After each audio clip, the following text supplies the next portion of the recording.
Hello everyone. 3 to 4 billion years ago, when Earth was still a young planet, life forms appeared in its primordial oceans. For almost 3 billion years, these life forms remained very small, made of a single cell for most of this period. But they multiplied, they diversified, and they slowly changed the chemical composition of the seas. And suddenly, about 540 million years ago, the number of marine species, their variety, and their sizes increased dramatically in an event called the Cambrian explosion.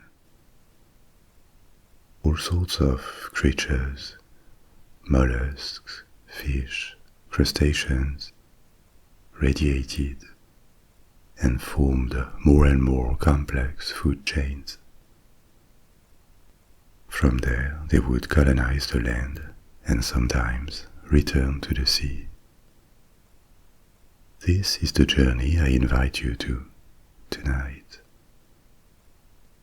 We're going to travel in time and discover how marine life evolved, how it appeared, or what we think we know of it, how groups of species rose to the top of their food chains and fell, or what happened when extinction events reshuffled the deck repeatedly. We will discover many extinct species of spectacular sea creatures. Some of them were the largest to ever live on Earth, from sea scorpions or giant armored fish to marine reptiles, as well as extinct life forms that would look really strange to us. So please adopt a comfortable position and get ready to explore hundreds of millions of years from the comfort of your seat or your bed. You can close your eyes at any time and still be able to follow the story. So don't hesitate to do it if you feel like it. And if you fall asleep, you can always return later. In the description box and the pinned comment under this video, you will find links to Patreon if you wish to support this channel and get the associated perks. You can contribute what you want from $1 a month, and also links to Spotify, Apple Music, and other audio streaming sites if you prefer to listen to my stories there.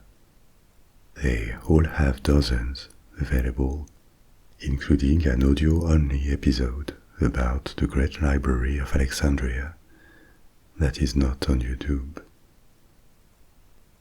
Now, take a deep breath and think about the tension in your shoulders that you can gently release, because you really don't need it, as well as in the rest of your body, your neck, your arms, hands, legs and feet. We are ready to begin our exploration, and it starts 3.5 billion years ago, in the depth of Earth's ancient oceans. How and when did life begin in our planet's oceans? We just have theories about this, based on geological evidence and also the formation models of Earth and the solar system. Because the first question is how oceans appeared. Earth formed by accretion of space dust and asteroids, containing all the elements that are now inside it and at its surface, mostly iron, oxygen, hydrogen, silicon, or carbon. For a long time, it was thought that most of Earth's water came from other regions of the solar system and had been delivered later in its history via a bombardment of water-rich asteroids in the late stages of the formation process.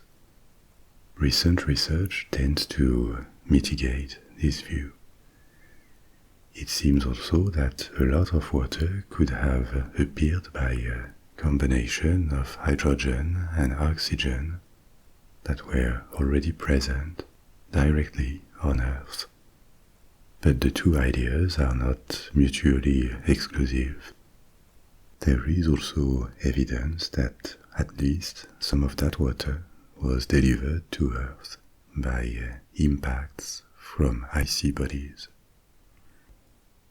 In any case, Earth is 4.5 billion years old, and it seems that around at least 4 billion years ago, give or take 100 million years, liquid oceans had appeared.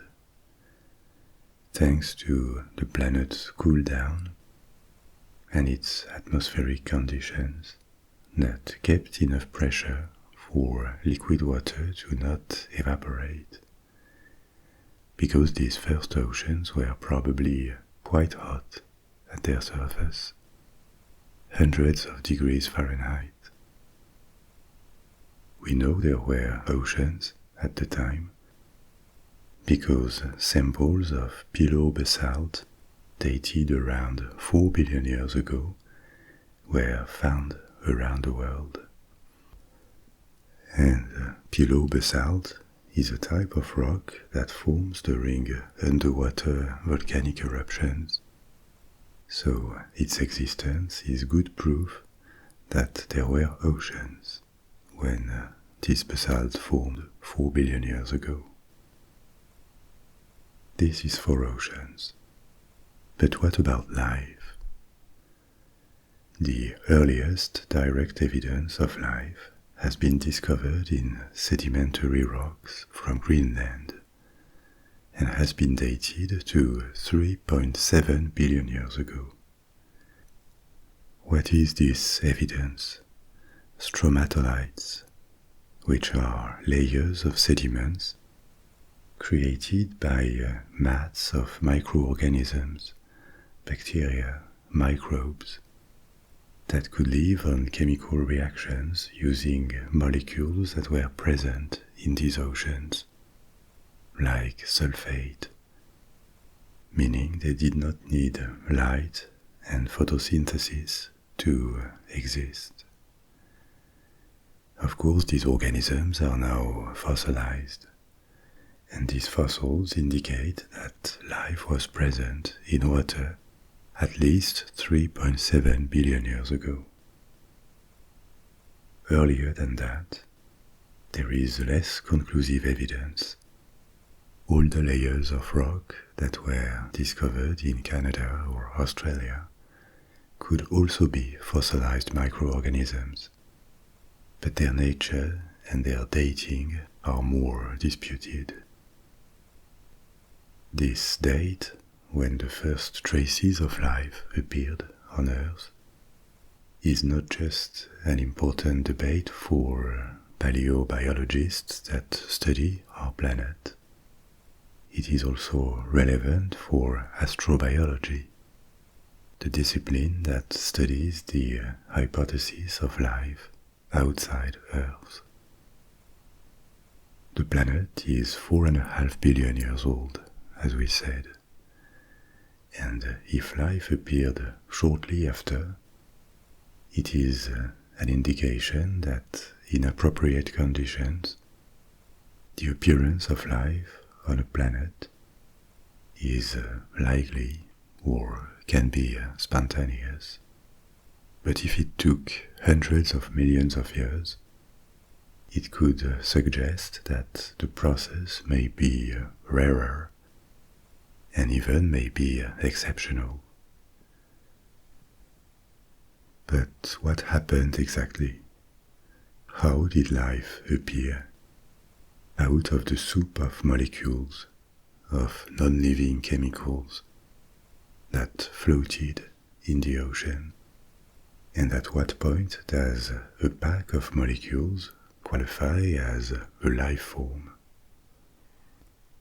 Biology and research on how life might have emerged define conditions for a life form to exist.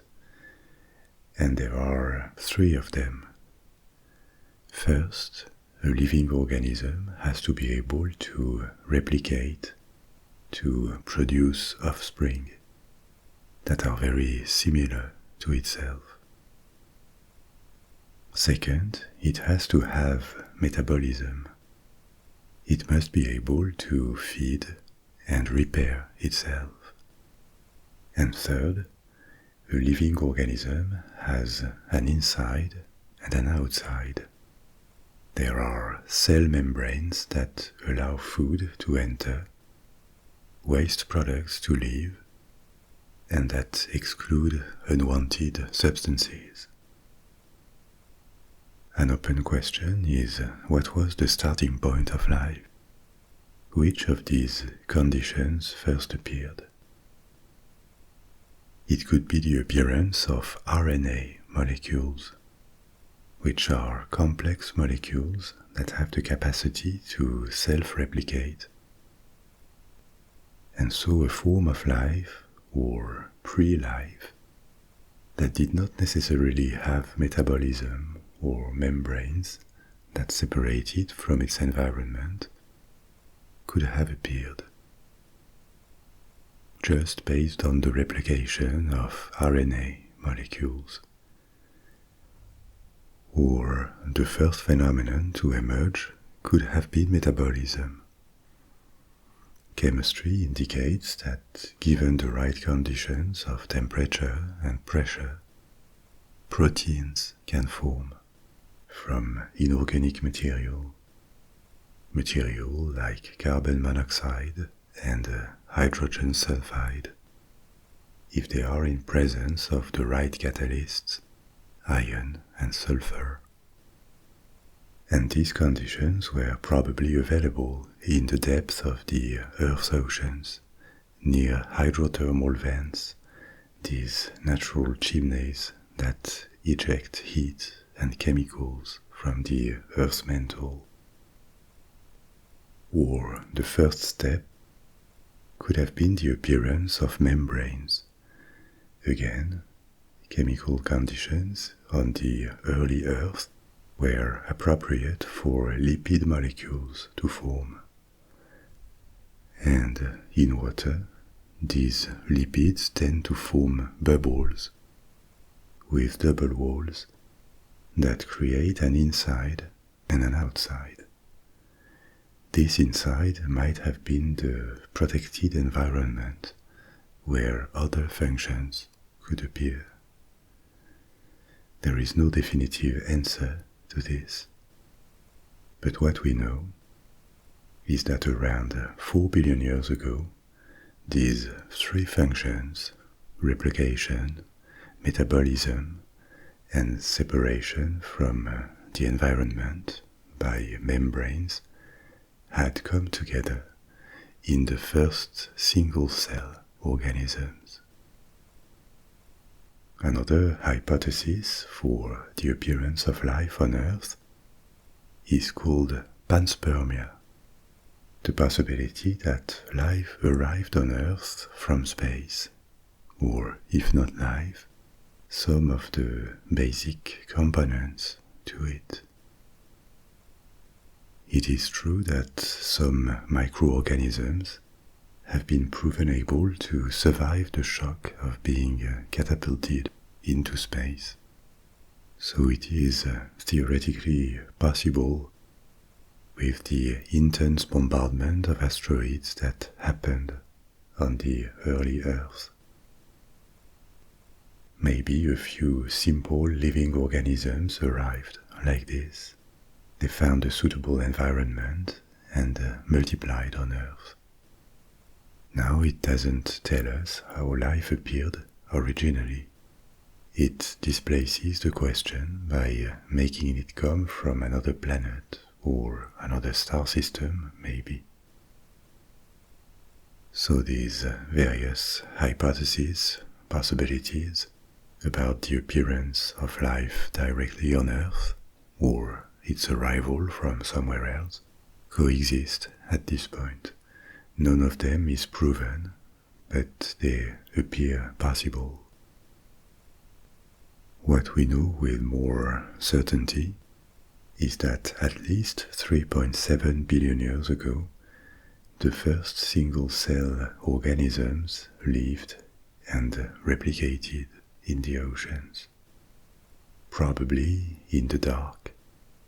Photosynthesis, the use of sunlight as an energy source, had not appeared yet, and these life forms lived from chemical reactions based on the elements they found in water. They were bacteria and archaea, two different kinds of single-cell organisms. Around 3.5 billion years ago, a new form of life chemistry appeared with photosynthesis, the conversion of light energy, of sunlight, into chemical energy that can be later released to fuel the organism's activities. The waste product of photosynthesis is oxygen, and the multiplication of single-cell creatures living from photosynthesis had a dramatic impact on the composition of the oceans, because they became richer and richer in oxygen that these organisms ejected as a waste product of their feeding cycle. So their concentration in oxygen rose steadily for 1 billion years, until they became saturated, and oxygen began to escape to the atmosphere. This happened around 2.4 billion years ago. This phenomenon is called the Great Oxygenation Event, and it paved the way to life on Earth as we know it today, completely transforming the composition of the seas and the atmosphere that initially contained almost no free oxygen. You know that the evolution and classification of species is often represented as a kind of tree. Species branch out, their characteristics change slowly, and they diverge, giving birth to new branches, new organisms. But if there is an evolutionary tree, a phylogenetic tree, as it is called, this is the complicated word for it, and if you can follow its branches and diversification into all species that have existed, it means you can follow it up in reverse, looking for the first, the most ancient ancestor from which other organisms diverged. This primordial organism, a population that would be the ancestor of all known life, is called the LUCA, L-U-C-A, for Last Universal Common Ancestor. It is not just a concept, it is a hypothesis based on the observation that all known life forms, ocean-bound or on land, from bacteria to the largest organisms, and including plants, fungi, or humans, carry a portion of their genome that is common, And it is believed that these common genes, this universal piece of information, comes from the last universal common ancestor. It is hypothesized that it was a single-cell organism that lived about 4 billion years ago in the high-temperature water of deep-sea vents near ocean floors. It is not necessarily the first life form ever on Earth, just the one ancestral to existing life. But maybe there were other experiments of nature that have disappeared or remain undiscovered. Marine life evolved apparently very slowly for hundreds of millions of years. From 4 billion years ago to 610 million years ago, fossil record indicates that life remained based on single-cell, microscopic organisms. Until something clicked, possibly a minor genetic change that allowed organisms to become made of multiple cells. And so the first viable, bigger life forms appeared in the seas, apparently independently. Organisms like sponges or brown algae. Sponges that have existed since then and still populate our seas are a weird kind of animal. They are similar to other animals in that they are multicellular. They start small and they grow. They feed on external resources, on bacteria, but they lack true tissues and they have no organs. They attach to an underwater structure and they remain in place, feeding on bacteria that float through their structure. And they use calcium carbonate or silicon dioxide in water to build a kind of flexible skeleton. Brown algae, which are another group with thousands of known species, are also a very ancient multicell life form. Some are attached to the seafloor and others float freely in mats, always near the surface because they live on photosynthesis. And like sponges, they have evolved since 600 million years ago, but their group has survived every single extinction event since then. These first multicellular organisms were just a taste of what was about to happen. Fossil record indicates that suddenly, over a relatively short period of time, on a geological scale, 13 to 25 million years, the number of species, and especially larger species, rose considerably. And this happened around 540 million years ago. This sudden diversification has been called the Cambrian explosion, or sometimes the biological Big Bang. In this relatively short period of time, the oceans became populated with larger, more varied, and more complex animals. Almost all present-day body plans of animals can be traced back to this period, the Cambrian explosion. It was a period of intense experimentation by nature, if you want. So what did these new animals, bigger than anything before, look like? There was a wealth of small mollusks with shells. They were still tiny, around 1 to 2 millimeters, but they took a variety of shapes.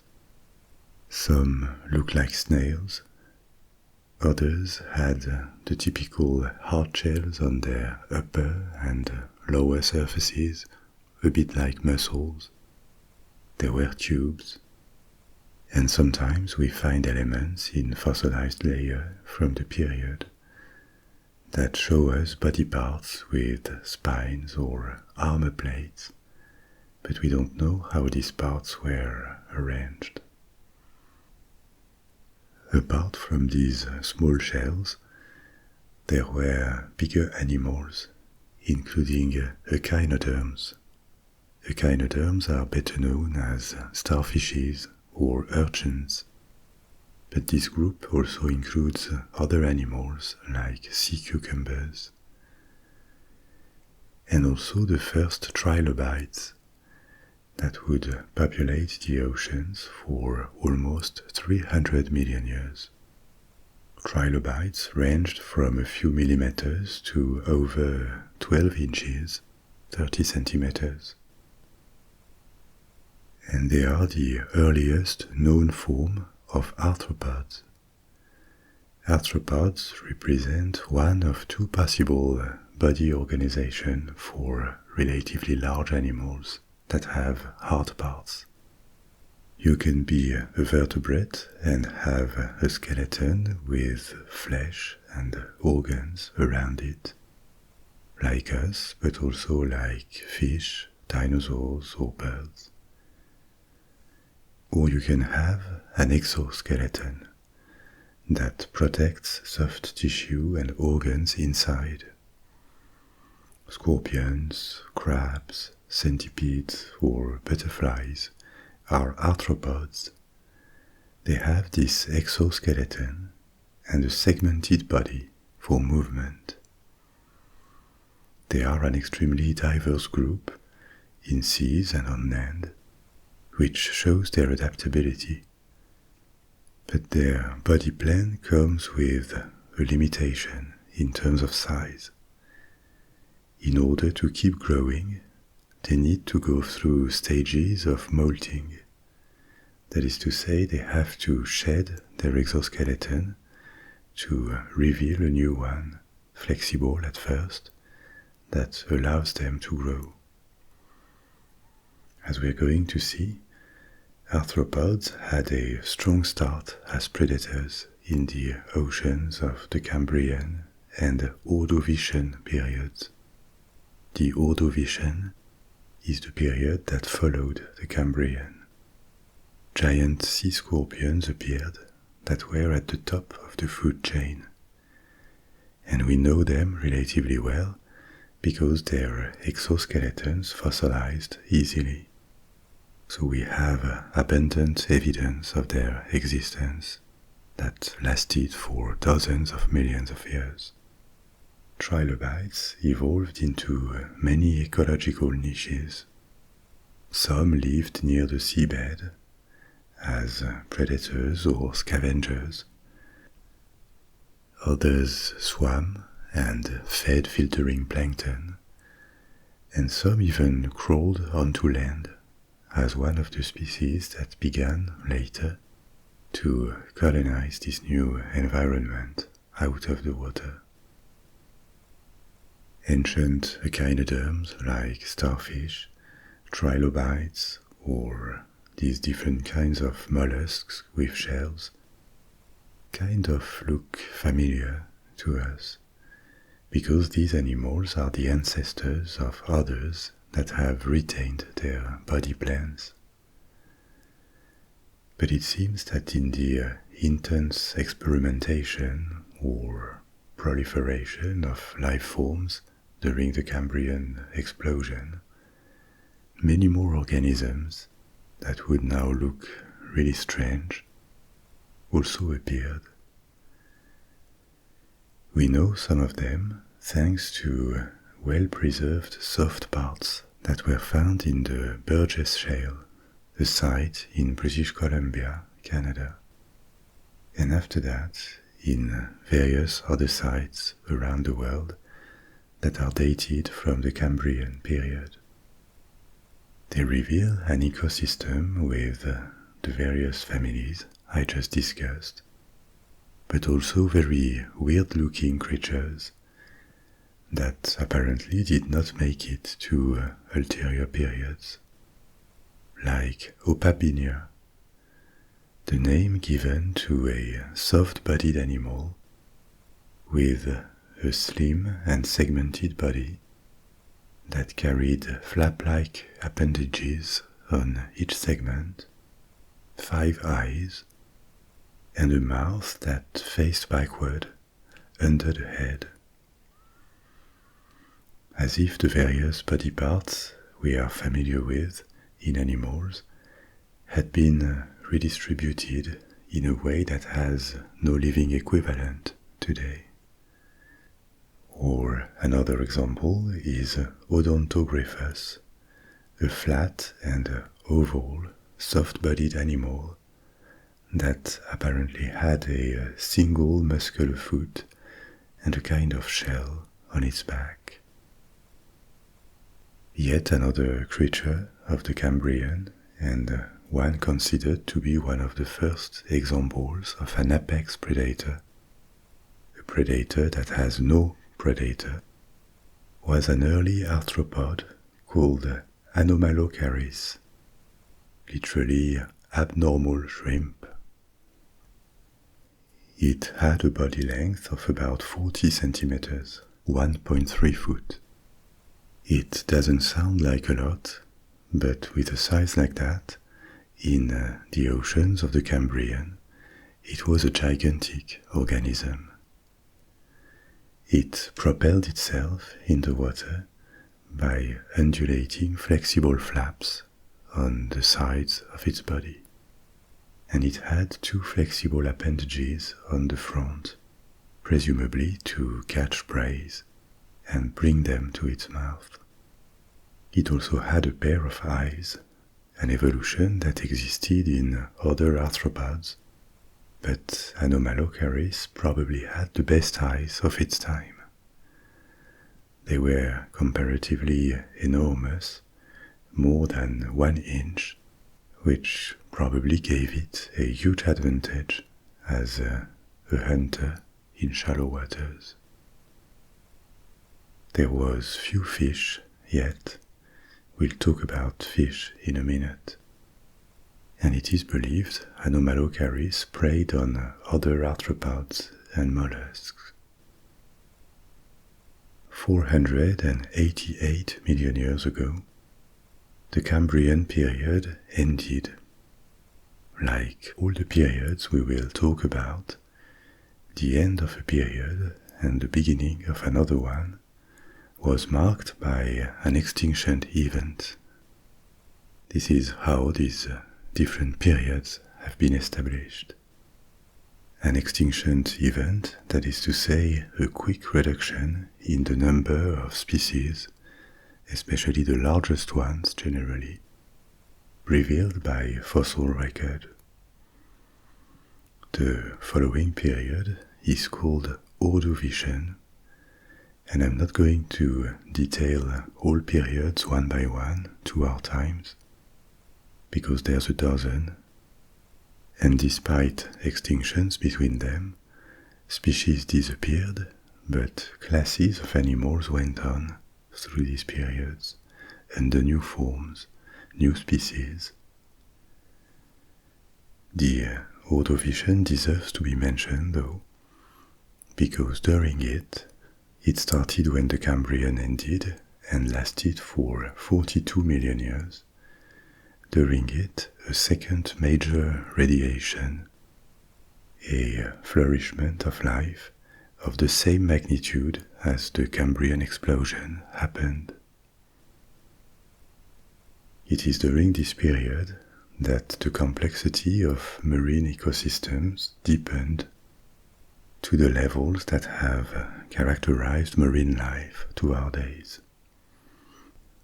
The number of genera, that is to say of groups of species, was multiplied by 4 during the Ordovician.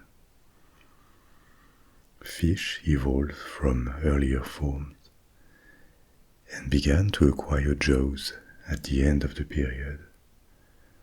Mollusks became bigger and more evolved, with cephalopods like Nautilus becoming large animals, and new predators appeared, like sea scorpions or a giant cephalopod shaped like a cone called Orthoceras.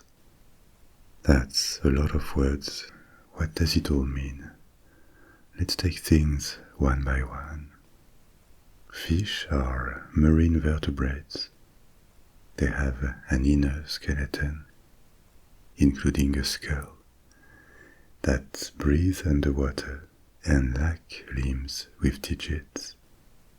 The earliest ancestors of fish, the first organisms that can be classified as such, appeared during the Cambrian.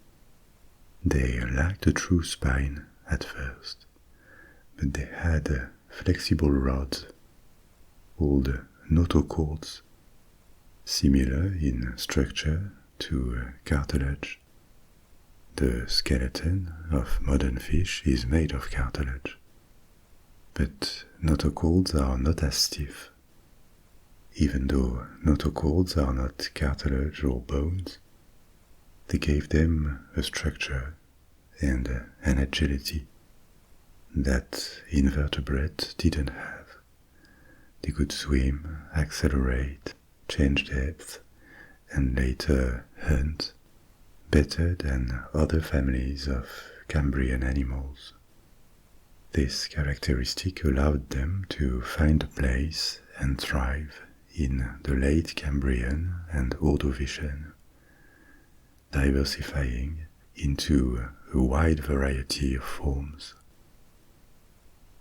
At the end of the Ordovician, or the beginning of the following period, the Silurian, they acquired jaws, and some of their representants became formidable marine predators, rather than the prey of arthropods like sea scorpions.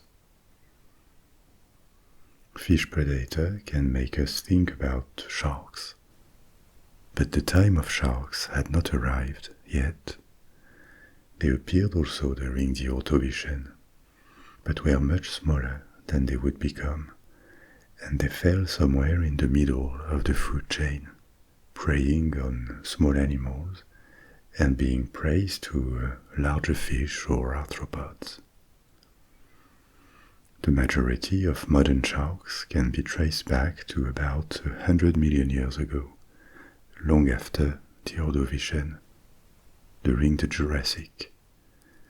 And from there, they slowly moved up to the top of the food chain in the ocean, culminating rather recently, 23 to 4 million years ago, with the megalodon, a species of giant shark that is regarded as one of the largest and most powerful marine predators to have ever lived. It could have reached up to 66 feet, 20 meters, with an astonishing speed and bite force that left it with no equivalent at the time it lived. The modern great white shark is thought to be a relative, but the two diverged during the Cretaceous, so they are not part of the exact same family, even though the megalodon may have looked like a much bigger great white shark. We don't exactly know because the skeletons of sharks are not made of bones, but rather cartilage. They don't fossilize well, so there is no full fossil megalodon, only separate vertebrae, jaws and teeth, from which the characteristics of the animals are extrapolated. The age, the time of the megalodon was almost yesterday in geologic terms. It ended 4 million years ago. But if we return to the Ordovician, 450 million years ago, sharks were more modest, and before their time arrives, The first true fish apex predators would be a class of armored fish called placoderms. As they gained in size, these fish developed armored plates on their head and thorax during the Silurian 440 to 420 million years ago. They acquired very powerful jaws, and it seems an evolutionary race took place between bigger and bigger placoderms with more powerful jaws and their protective armor. By the end of their domination, 360 million years ago, many of the largest placoderms belonged to a genus, a group of species, called Dunkleosteus. These ones are relatively well known because their heads and armor plates fossilized very well. The largest species is estimated to have grown up to 29 feet in length, 9 meters, and 4 tons in weight.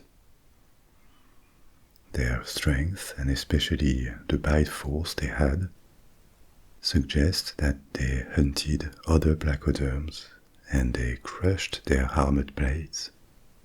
Placoderms went extinct at the end of the Devonian 360 million years ago, after a reign of dozens of millions of years in the Earth's oceans. But the story of fish continued. Their diversity and their ability to adapt to different environments, sea or freshwater, different depths, this ensured their survival. Today, fish have more than 30,000 different described species, and there are probably many more at high depth, which makes them the most diverse of all groups of vertebrates. But returning again to the Ordovician, vertebrates were not the only ones to gain in size and strength. Mollusks and arthropods did too.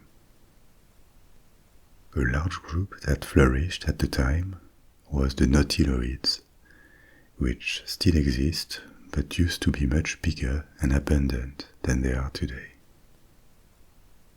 They are mollusks living and swimming in shells that can be of different shapes, coiled or sometimes straight, like cones. One of their representants that dominated the seas long before the rise of armored fish was a genus called Orthoceras, straight horn, literally. It had a very long, straight shell, shaped like a cone, and they could be up to 11 meters long, more than 30 feet. And they used tentacles to catch prey. But all these are just a few examples of marine ecosystems that were probably already close to the diversity we know today. Many families flourished, including corals, starfishes, sponges, all sorts of mollusks, trilobites, and plenty of tiny crustaceans. I told you arthropods also participated in the size race. They did it in particular with eurypterids, also known as sea scorpions. These sea scorpions became a major component of marine fauna until 420 million years ago, before declining and disappearing 250 million years ago. But even though earlier species were only marine, later ones may have had a dual respiratory system that allowed them to venture on land for short periods of time. They had the broad morphology of a scorpion, but with different proportions Their pincers to manipulate food were not very big, and their bodies were sturdier. A size of 3.5 feet was common for them, even though there were much smaller ones, and also the largest known arthropod to have ever existed, a genus called Echelopterus. I told you before that arthropods were somewhat limited in size by their exoskeleton and the necessity to shed it to grow. Another limitation is their respiratory system, especially for land arthropods. They don't have lungs similar to vertebrates, and it is believed to be the reason why land arthropods never reached big sizes. They cannot breathe enough to sustain a large and compact body. The largest arthropods to have lived out of water were prehistoric dragonflies that could be much larger than modern insects, with a span of several feet. But that is still not huge compared to vertebrates, and it is believed the air was richer in oxygen at the time. These same species of dragonflies could no longer survive in our modern atmosphere. So the largest ever arthropod was a quadock, and it could reach around 8 feet, 2.5 meters. But it is uncertain it really lived in the sea. The layers in which Echelopterus fossils were found suggest that it could have lived in freshwater environments, maybe. Millions and millions of years passed, during which these various animals thrived and declined. After the Ordovician came the Silurian and the Devonian, sometimes called the Age of Fish, when armored fish dominated the seas. We just talked about it. On land, the first plants had begun to spread, and large parts of the continents now looked green. The following period, the Carboniferous, is when future reserves of coal and oil began to form. As for millions of years, this vegetation became trapped under layers of sediments, and the process of coalification began. The seas of the Carboniferous were still teeming with life, but some of the earliest groups of complex species, such as trilobites, were now declining, but fish were thriving. The age of placoderms, these sometimes very large armored fish, had ended, but sharks were multiplying, and fish species that we could find relatively familiar coexisted with extinct fish species that would look extremely weird to us.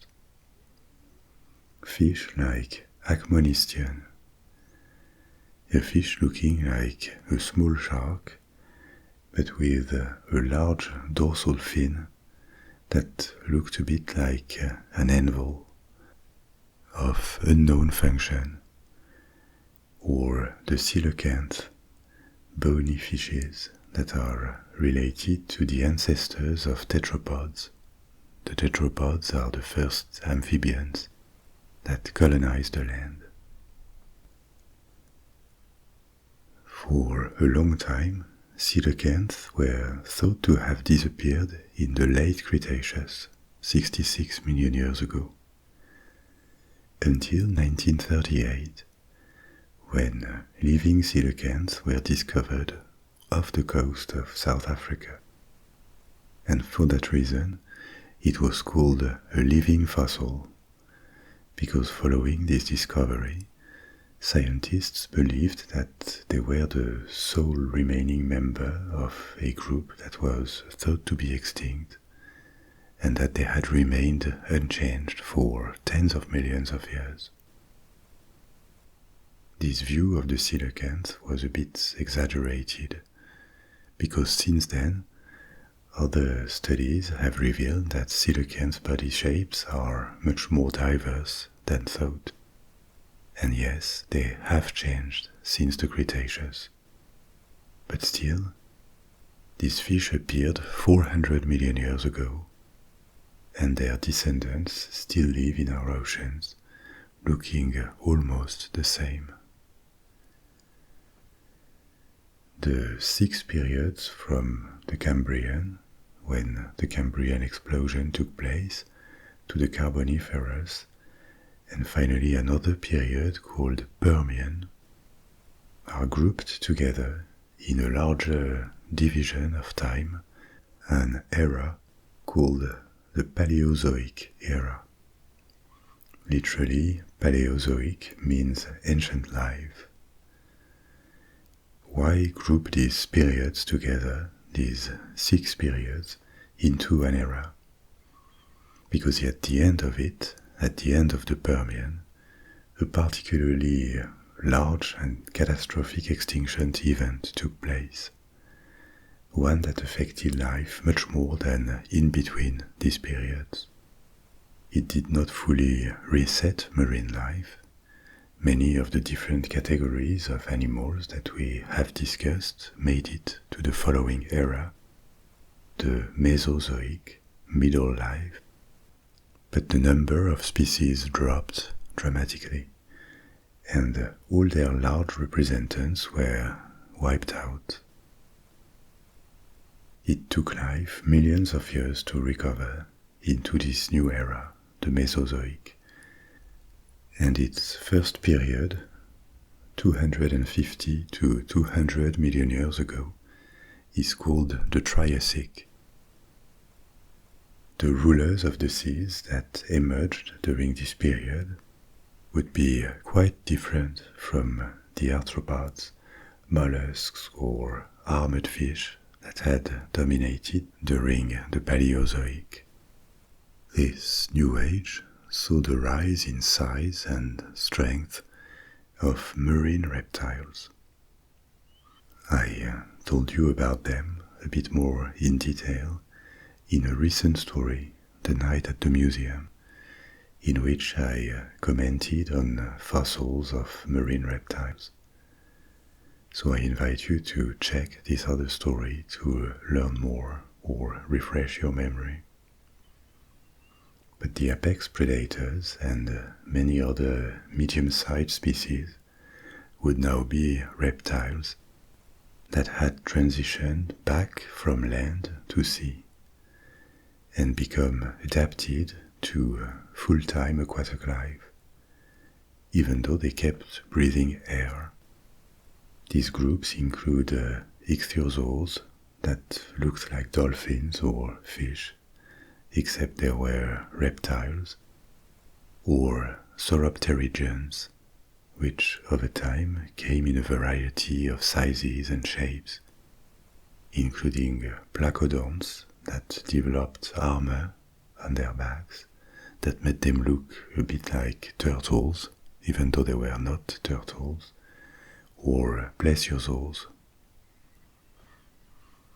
Speaking of turtles, the Triassic is also when these particular reptiles appeared on Earth. Their main characteristic, the shell on their back that encloses all the vital organs of the turtle, is made of bone that develop from their ribs, and it is covered in scales made of keratin. Keratin is the material of hair, horns, or claws that many animals can grow, including us humans. As the Mesozoic advanced into a new period, the Jurassic, the time when dinosaurs dominated the land, marine life saw a few new innovations. They include the first modern crabs and also the earliest octopuses. We are now 200 million years ago, and these mollusks with 8 limbs first appeared living near the seafloor in shallow marine environments. Most of their body is soft tissue, and for that reason fossils are relatively rare. But enough were found to figure out their evolution history from the first mollusks of the Cambrian that branched out several times, giving birth to a large category called cephalopods. Cephalopods appeared 530 million years ago and are characterized by a symmetrical body, a prominent head, and a set of arms or tentacles. They also have a common ability to squirt ink to surprise or escape. The cephalopods split a few times into new families, like nautiloids, or the one that includes squids and cuttlefish. And finally, 155 million years ago, octopods, of which all octopuses are part of. Modern species have changed since the Jurassic, but they retain the same body characteristics, and they have been quite good at adapting to different depths and environments. Their sizes range from 1 inch to 14 feet for the largest modern species, the giant Pacific octopus, but exceptionally, bigger sizes have been claimed for a few specimens, up to 30 feet. They don't really have much time to grow because their lifespan is relatively short. Once males have fertilized a female, they enter a process of senescence. That is to say, their cellular functions gradually stop without repair or replacement, which leads to death in a few weeks or months at most. And for females, it happens when they lay a clutch of eggs. They spend their last days caring for their eggs without feeding, and when the eggs hatch, they die. An exception is the Pacific striped octopus that can reproduce several times, but it still doesn't live more than 2 years. This short lifespan is probably a big limitation, because octopuses have been proven to be highly intelligent for invertebrates. They have a complex nervous system, which is only partially localized in their brains. 2/3 of their neurons are in their arms, and they have a high brain-to-body ratio. Intelligence does not depend just on the size of the brain, but in the case of octopuses, they have been observed to be good at problem solving, like finding and remembering the exit to a maze, or opening containers. And they have both short-term and long-term memory. They can train and learn in a way that is quite extraordinary in the animal realm. What limits them is their short life and the absence of transmission to the young. The female typically dies as the eggs are hatching, so every new generation has to start over, which excludes an accumulation of experience and knowledge like for humans. But who knows if in the next few million years an evolution, like a mutation of their genome, gave octopuses a longer lifespan and the possibility to educate their young. There could theoretically be the emergence of a new species able to accumulate experience. But the interesting thing would be that most species that have shown intelligence are mammals, whereas octopuses have a very different architecture of their nervous system. After the Jurassic, the Mesozoic ended with a last period, the Cretaceous, that still saw marine ecosystems dominated by marine reptiles, except ichthyosaurs declined, and a group of new, sometimes very large predators emerged, mosasaurs. At the end of the Cretaceous and the Mesozoic happened again a major catastrophic extinction event, the one that wiped out dinosaurs. Not entirely, since it is believed that birds are a surviving branch, but all non-avian dinosaurs disappeared on land. And in the seas, all large species also went missing, putting an end to the age of marine reptiles. Again, not all of them. Sea turtles made it to the following period, the Paleogene, during which life slowly radiated again. But this time, the new masters of the seas would be sharks, we already talked about them, occupying the niches left vacant, and cetaceans, which also transitioned from land to sea, as marine reptiles had done 200 million years earlier. I also told you about the emergence of cetaceans in the seas in the previous story, The Night at the Museum, including the rise of whales and their diversification between hunting whales that today include dolphins, orcas or sperm whales, and filter-feeding whales like blue whales and other species of whales. They are still predators today, but somewhat more peaceful than their predecessors like Basilosaurus, which was the marine apex predator 40 to 34 million years ago.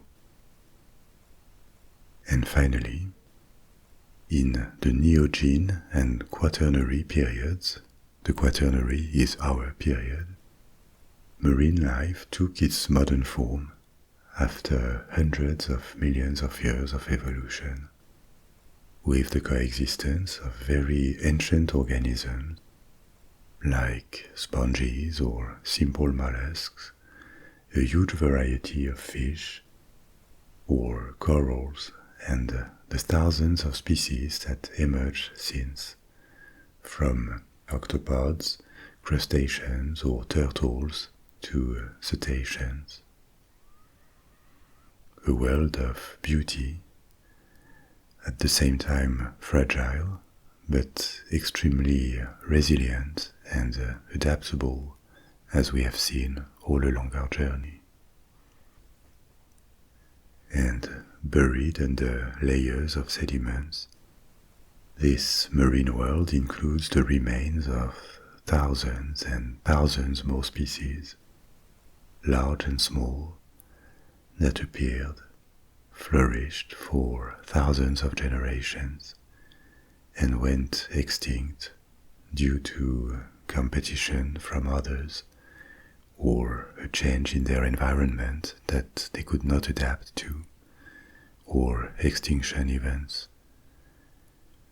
All of these forms our modern oceans, a world we have learned about a lot in the past few decades, but that is still full of mystery, of unknown or undescribed species, of unfamiliar ecosystems, especially in the depths of the abyss, where pressure is enormous, and where there is no sunlight.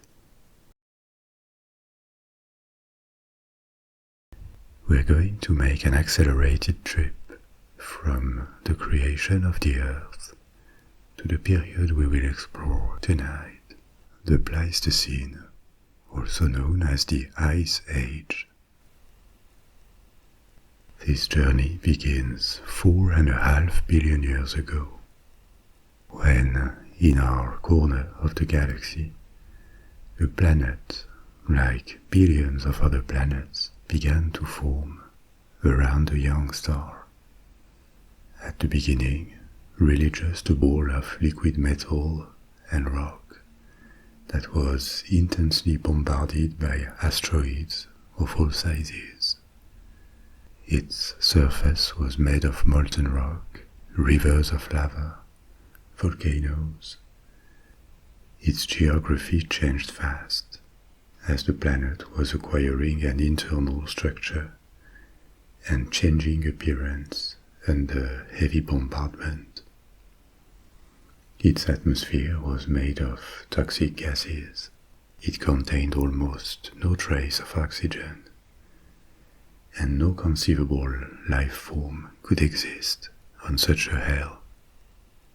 This was the Hadean, the first age, the first eon of Earth.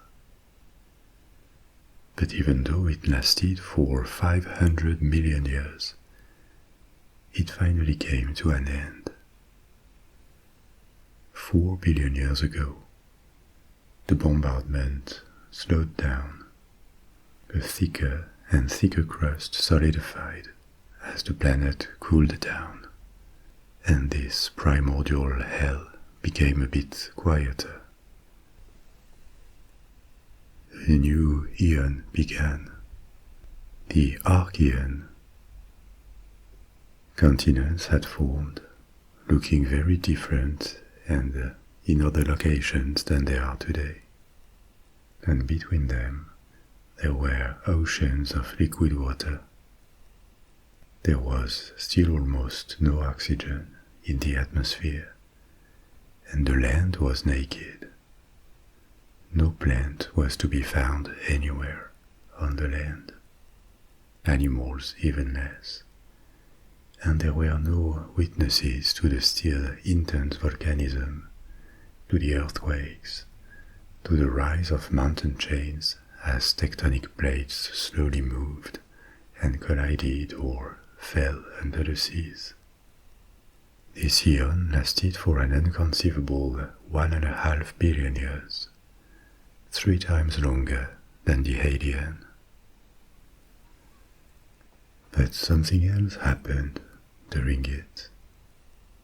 In shallow waters, near the continents, or where the ocean floor was close to the surface, life had appeared. Nothing spectacular yet, only mats of microorganisms forming colonies. But a new phenomenon appeared with them. These organisms could use sunlight energy to produce chemical reactions that made their life cycle possible. This phenomenon, photosynthesis, liberated more and more free oxygen. For hundreds of millions of years, the vast oceans of Earth absorbed this oxygen, and the atmosphere stayed oxygen-free. But at some point, the water became saturated, and oxygen began to escape to the atmosphere. After 1.5 billion years, the Archean eon was reaching its end, and a new age was about to begin, an even longer one that would last for 2 billion years. The name that men later gave to this eon, which started with the appearance of oxygen in Earth's atmosphere, is the Proterozoic, a word meaning earlier or former life. During this age, a new miracle happened. Life forms had been made of a single cell, but organisms with several cells multiplied. Maybe they had appeared sooner during the Archean, but their numbers grew exponentially. They were still very small, but several times bigger than earlier organisms that they now coexisted with. And they kept changing the chemical composition of the oceans and the air. Oxygen was now freely escaping the oceans and accumulating in the atmosphere. Many things continued to happen at the surface of the planet during these 2 billion years. Continents kept drifting, and the Earth changed appearance. The climate changed multiple times, and at some points the Earth may have been entirely frozen, looking like a snowball traveling in space. There were still no land plants and animals. But in the seas, as the end of this eon neared, the first soft-bodied small animals had begun to colonize the oceans. We are now 540 million years into the past. We have already traveled almost 90% of the Earth's existence, and the new eon was about to begin. The Phanerozoic, our eon, the age of abundant animal and plant life on Earth. Abundant, but with ups and downs. Multiple times, life radiated and grew exponentially. The first species of animals able to survive out of the water started walking on continents. Different plants covered the land and formed forests that could prosper in a now oxygen-rich atmosphere. But also multiple times, after millions and millions of years, the development of life and the new species that had appeared were upset by catastrophic events. Intense volcanism, changes in climate patterns, collisions with asteroids, and when it happened, many species went extinct and life had big setbacks, from which it always recovered. These phases of expansion that ended abruptly are as many eras that are themselves cut into periods that saw more limited extinctions. We call these periods Cambrian, Ordovician, Carboniferous, Triassic, Jurassic, Cretaceous.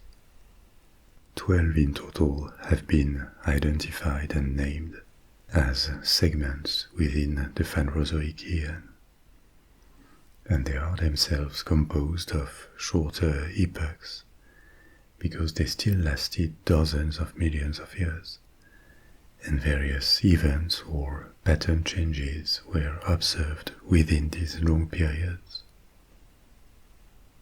Finally, 2.6 million years ago, almost yesterday, at the scale of the 4.5 billion years we have quickly traveled, one of these periods, called Neogene, ended in glaciation, and a new one, called Quaternary, began. This is our period.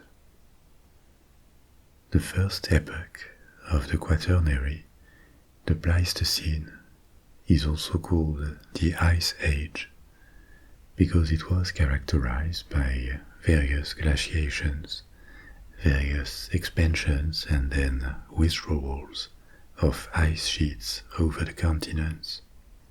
But it was still an age of abundant life and of fast evolution of species, including of ours, and more broadly of the genus Homo that we belong to. that became arguably the most successful at colonizing Earth.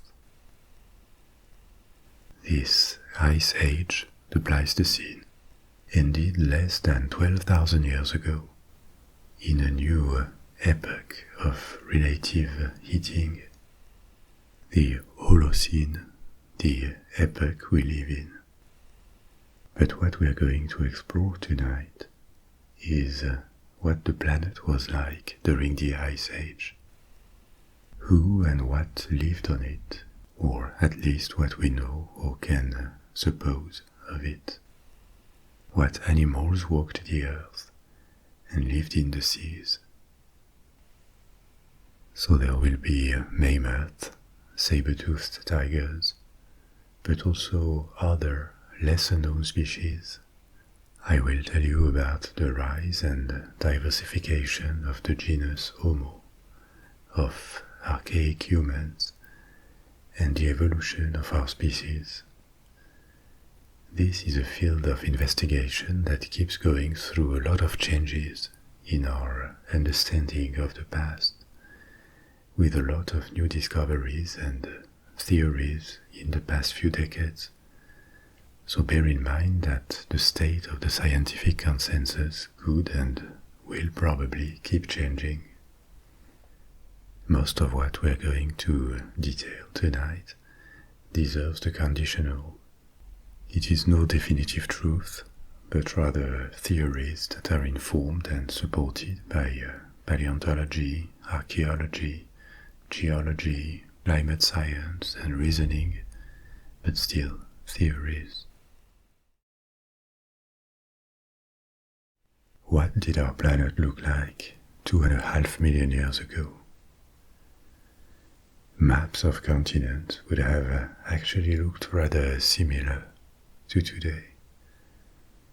Over tens or hundreds of millions of years, the aspect of land masses can change dramatically because continents have time to drift apart or collide and can travel thousands of miles.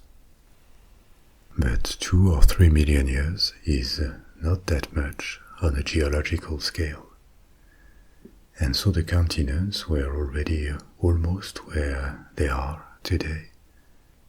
However, a closer look would reveal plenty of small differences. First, during the several glaciations that happened over cycles of tens of thousands of years, we will come back to this, the ice sheets near the poles extended much farther than today. For example, in North America, all of Canada was sometimes under ice, and polar ice also covered the northern parts of the United States. Cities like Boston, New York, Chicago, Seattle would have sometimes been under ice. On the other side of the North Pole, much of Siberia and western Russia were also in the same situation. At maximum extension, it is estimated that about 30% of the Earth's surface was covered in ice, hence the term Ice Age, even though it was only during peaks of glaciations. And even during these periods, tropical and equatorial regions had a much warmer climate. Glacial advance meant that huge volumes of water were tied up in continental ice sheets, and this made the sea level on other parts of the planet drop. It could be up to 300 feet or 100 meters lower than today. The implication of this was that many islands of today were connected by land with continents. Various straits did not exist, and overall there was more land surface. On several occasions, North America and Asia became connected by land around the Strait of Bering, allowing animals or humans to cross. Another major change that happened just as the Pleistocene began was the land connection between North and South America. The two continents became joined by the Isthmus of Panama. Prior to that, Atlantic and Pacific Oceans were connected in the middle. North and South America were separated by a sea. This new connection had dramatic consequences. South America had been a gigantic island for dozens of millions of years, developing its own terrestrial species that could have ancient connections with species of other continents, but had evolved separately for a very long time. So this new land bridge between North and South America produced an exchange of species that could now go to or exit South America. The connection also probably had a dramatic impact on the climate, because it cut a major passage between the two largest oceans of the planet. And this changed oceanic circulation, with impacts on temperatures, winds, currents. Apart from continental glaciers, the impact of glaciations also maintained a cold climate near the edges of the glacial sheet. In North America, southward from the edge of ice, there was a zone of a few hundred miles of permafrost, that is to say, ground that continually remains frozen below 0 degrees Celsius. In Eurasia, Siberia for the most part, the permafrost zone was even larger. These permafrost regions can be precious for scientists because they can keep entire specimens of extinct species frozen for thousands of years, or even tens of thousands of years, provided the area does not warm up. This is how specimens of extinct species that were very well preserved, like mammoths, could be retrieved. Also south of the ice sheets, large lakes accumulated when the Earth warmed up, because outlets were blocked. For example, this happened on a large scale in central North America, with the creation of a disappeared lake called Lake Agassiz, northwest of the Great Lakes, in the middle of Canada.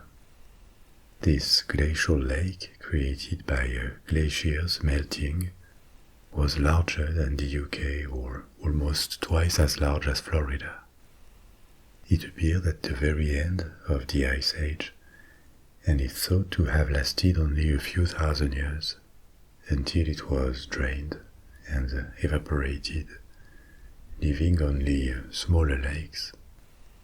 The geography of Canada or Finland, with their abundance of lakes, still bears the traces of this period.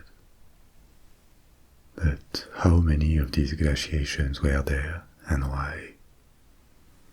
This is where the study of glaciers and polar caps provides interesting information, because the variations in the composition of the atmosphere, like the quantity of carbon dioxide or other gases, leaves traces in the various layers of accumulated ice. It suggests that significant advances of the ice sheets, glaciation periods, happened at intervals of approximately 40,000 to 100,000 years. In between the long glacial periods, there were shorter periods of 10 to 15,000 years, when the climate became closer to what we know today. For land and marine species, these phases that repeated cyclically had each time a huge impact on their habitat. it did not always lead to their extinction, but often to their migration away from the advancing continental glaciers and frozen seas, looking for warmer regions where they could feed themselves. But why these cycles of cooling and warming? It is believed they were due to the cyclicality of climatic factors at the Earth's surface. Climate, ocean currents, wind currents, temperature, and other movements obey to cycles that are influenced by their interaction, by the composition of the atmosphere, the motion of the planet, or its obliquity, its axial tilt, that is to say, small changes in the angle of the Earth's axis. There is also the intensity of solar radiation that varies over time. And eventually these multiple cycles come into harmony. They converge to provoke a dramatic shift in the climate. These cycles can exist for long periods of time, but they are not eternal. Their repetition with small variations introduce elements of instability that can change them eventually. For example, a pattern change was observed during the Ice Age, by the middle of it. Prior to the change, the periodicity of glaciations was about 40,000 years. But a transition happened that changed the periodicity to 100,000 years, but with a higher amplitude, more powerful coolings. These climate variations had an impact on all living beings, on plants too, and that included man, that emerged as an increasingly dominant and adaptable species during this period. So, what were these species? What was the fauna like? Some are famous, like mammoth, or the smilodon, the saber-toothed tiger, but these are just a few iconic animals among thousands and thousands of species, many of which still exist. Let's take a look at the animals we could have met on this earth. The Ice Age confirmed a phenomenon that had started millions of years earlier, the domination of mammals on land. This domination began long before. Paleontologists date it from the extinction of non-avian dinosaurs at the end of the Cretaceous, 66 million years ago.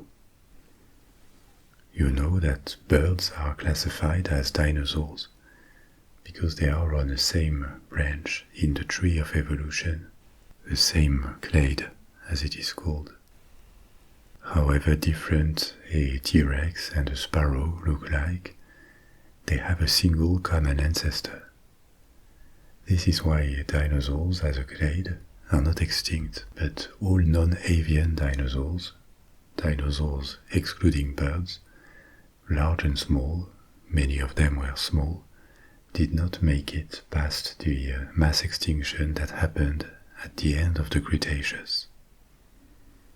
The period that followed this extinction, the Paleogene, saw once again life expand and branch out. But this time, with an explosion of mammals as the dominant land animals, dominant in the sense that they generally came out on top of the food chains, but also dominant in terms of numbers and presence all around the world in very different environments. As you know, mammals have this particularity to nurse, to feed their young with milk produced by mammary glands. There are other characteristics that are less visible include the fact that they have a neocortex, a region of the brain, and 3 middle ear bones that is to say, three tiny bones that serve to transmit sounds from the air to the inner ear. All mammals have these characteristics, even though they can take different shapes. The basic body has four extremities, and most mammals use the four for terrestrial locomotion. We only use two, our legs, as humans. But this is not always the case. These extremities can be adapted for life at sea.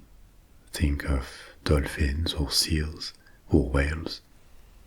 Life in trees, life underground, or even in the air if you think of bats. The diversity of sizes is also impressive.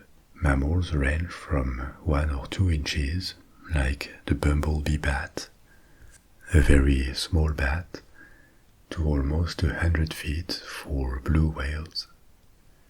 And yet, all mammals are apparented. They have a single ancestor.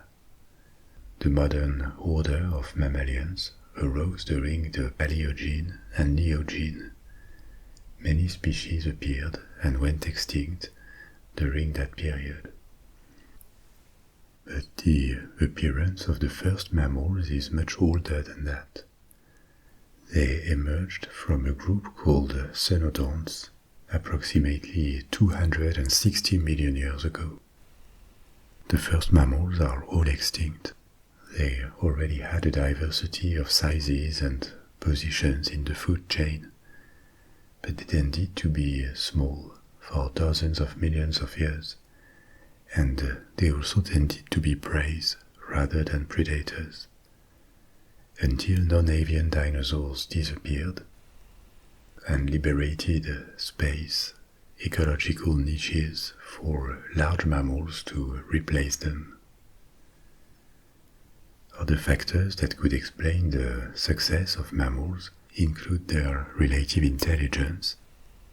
They can learn and adapt.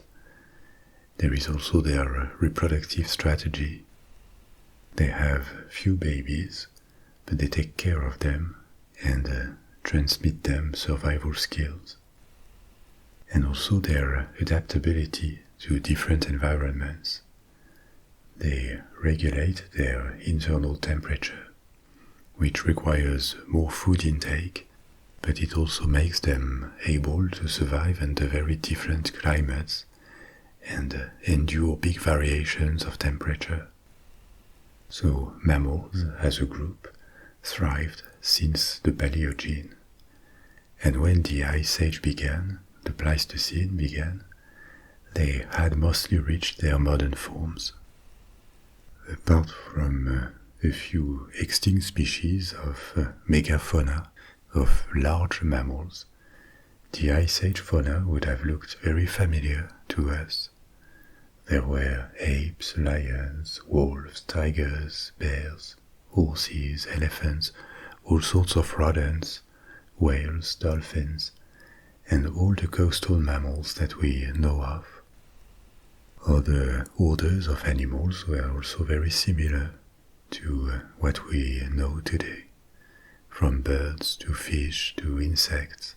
So let's take a look at extinct mammals, starting with probably the most iconic, mammoth. A mammoth is not a single species. There were various apparented species forming a genus. In the classification of living beings, a genus is the rank above individual species. This genus, Mammuthus, belongs to a broader family called Elephantidae, a family that includes elephants. So mammoths and elephants were relatively close cousins. The degree of separation between them was not that big, and Elephantidae are all large terrestrial animals with a snout that has evolved into a trunk and teeth modified into much bigger tusks. Most known species of Elephantidae went extinct thousands of years ago, and there are only two left nowadays: African elephants and Asian elephants. So, mammoths appeared around 5 million years ago. Like their cousins, they were herbivorous, and various species of mammoths populated a large part of the Earth: Africa, Europe, Asia, and North America. As far as we know, not Australia or South America, which were separated from other continents by large bodies of water. The oldest known representant of this genus of Mammuthus appeared in what is now southern and eastern Africa, a warm region at the time already. Descendants of the species moved north and continued to propagate in every direction, covering most of Eurasia, and around 1.5 to 1.3 million years ago, they crossed to North America. Mammoths could reach impressive sizes and weights. Exceptionally, large males could exceed 13 tons, but most of the time they were about the size of modern elephants, not bigger. They probably tended to have more hair than elephants. This is not guaranteed for all mammoth species, because soft tissues were rarely found. But what is established is that they had much bigger tusks and a different body shape, with humps on their backs and a different forehead. There were also internal differences. Mammoths are generally pictured with a thick furry coat and long hairs because of a single particular species, the woolly mammoth, which appeared 400,000 years ago. It was a late species and is rather well known thanks to the discovery of well-preserved specimens in Siberia and North America, which were the areas where it lived. Woolly mammoths were about the size of an African elephant, so pretty big, and they were adapted to life in the cold steppes and tundras, where they fed on grass and ferns. Woolly mammoths were probably the last species of mammoths to go extinct, only 4,000 to 5,000 years ago. The main reason for their extinction is a bit uncertain. They were hunted by prehistoric men, and this probably at least contributed to their decline. But they also suffered a big reduction of their habitat starting 40,000 years ago in a new glaciation. They were adapted to life in cold regions, but not icy regions. They needed to ingest large quantities of grass, and this grass had to be able to grow. So the advance of glaciers and permafrost at the surface was bad for them.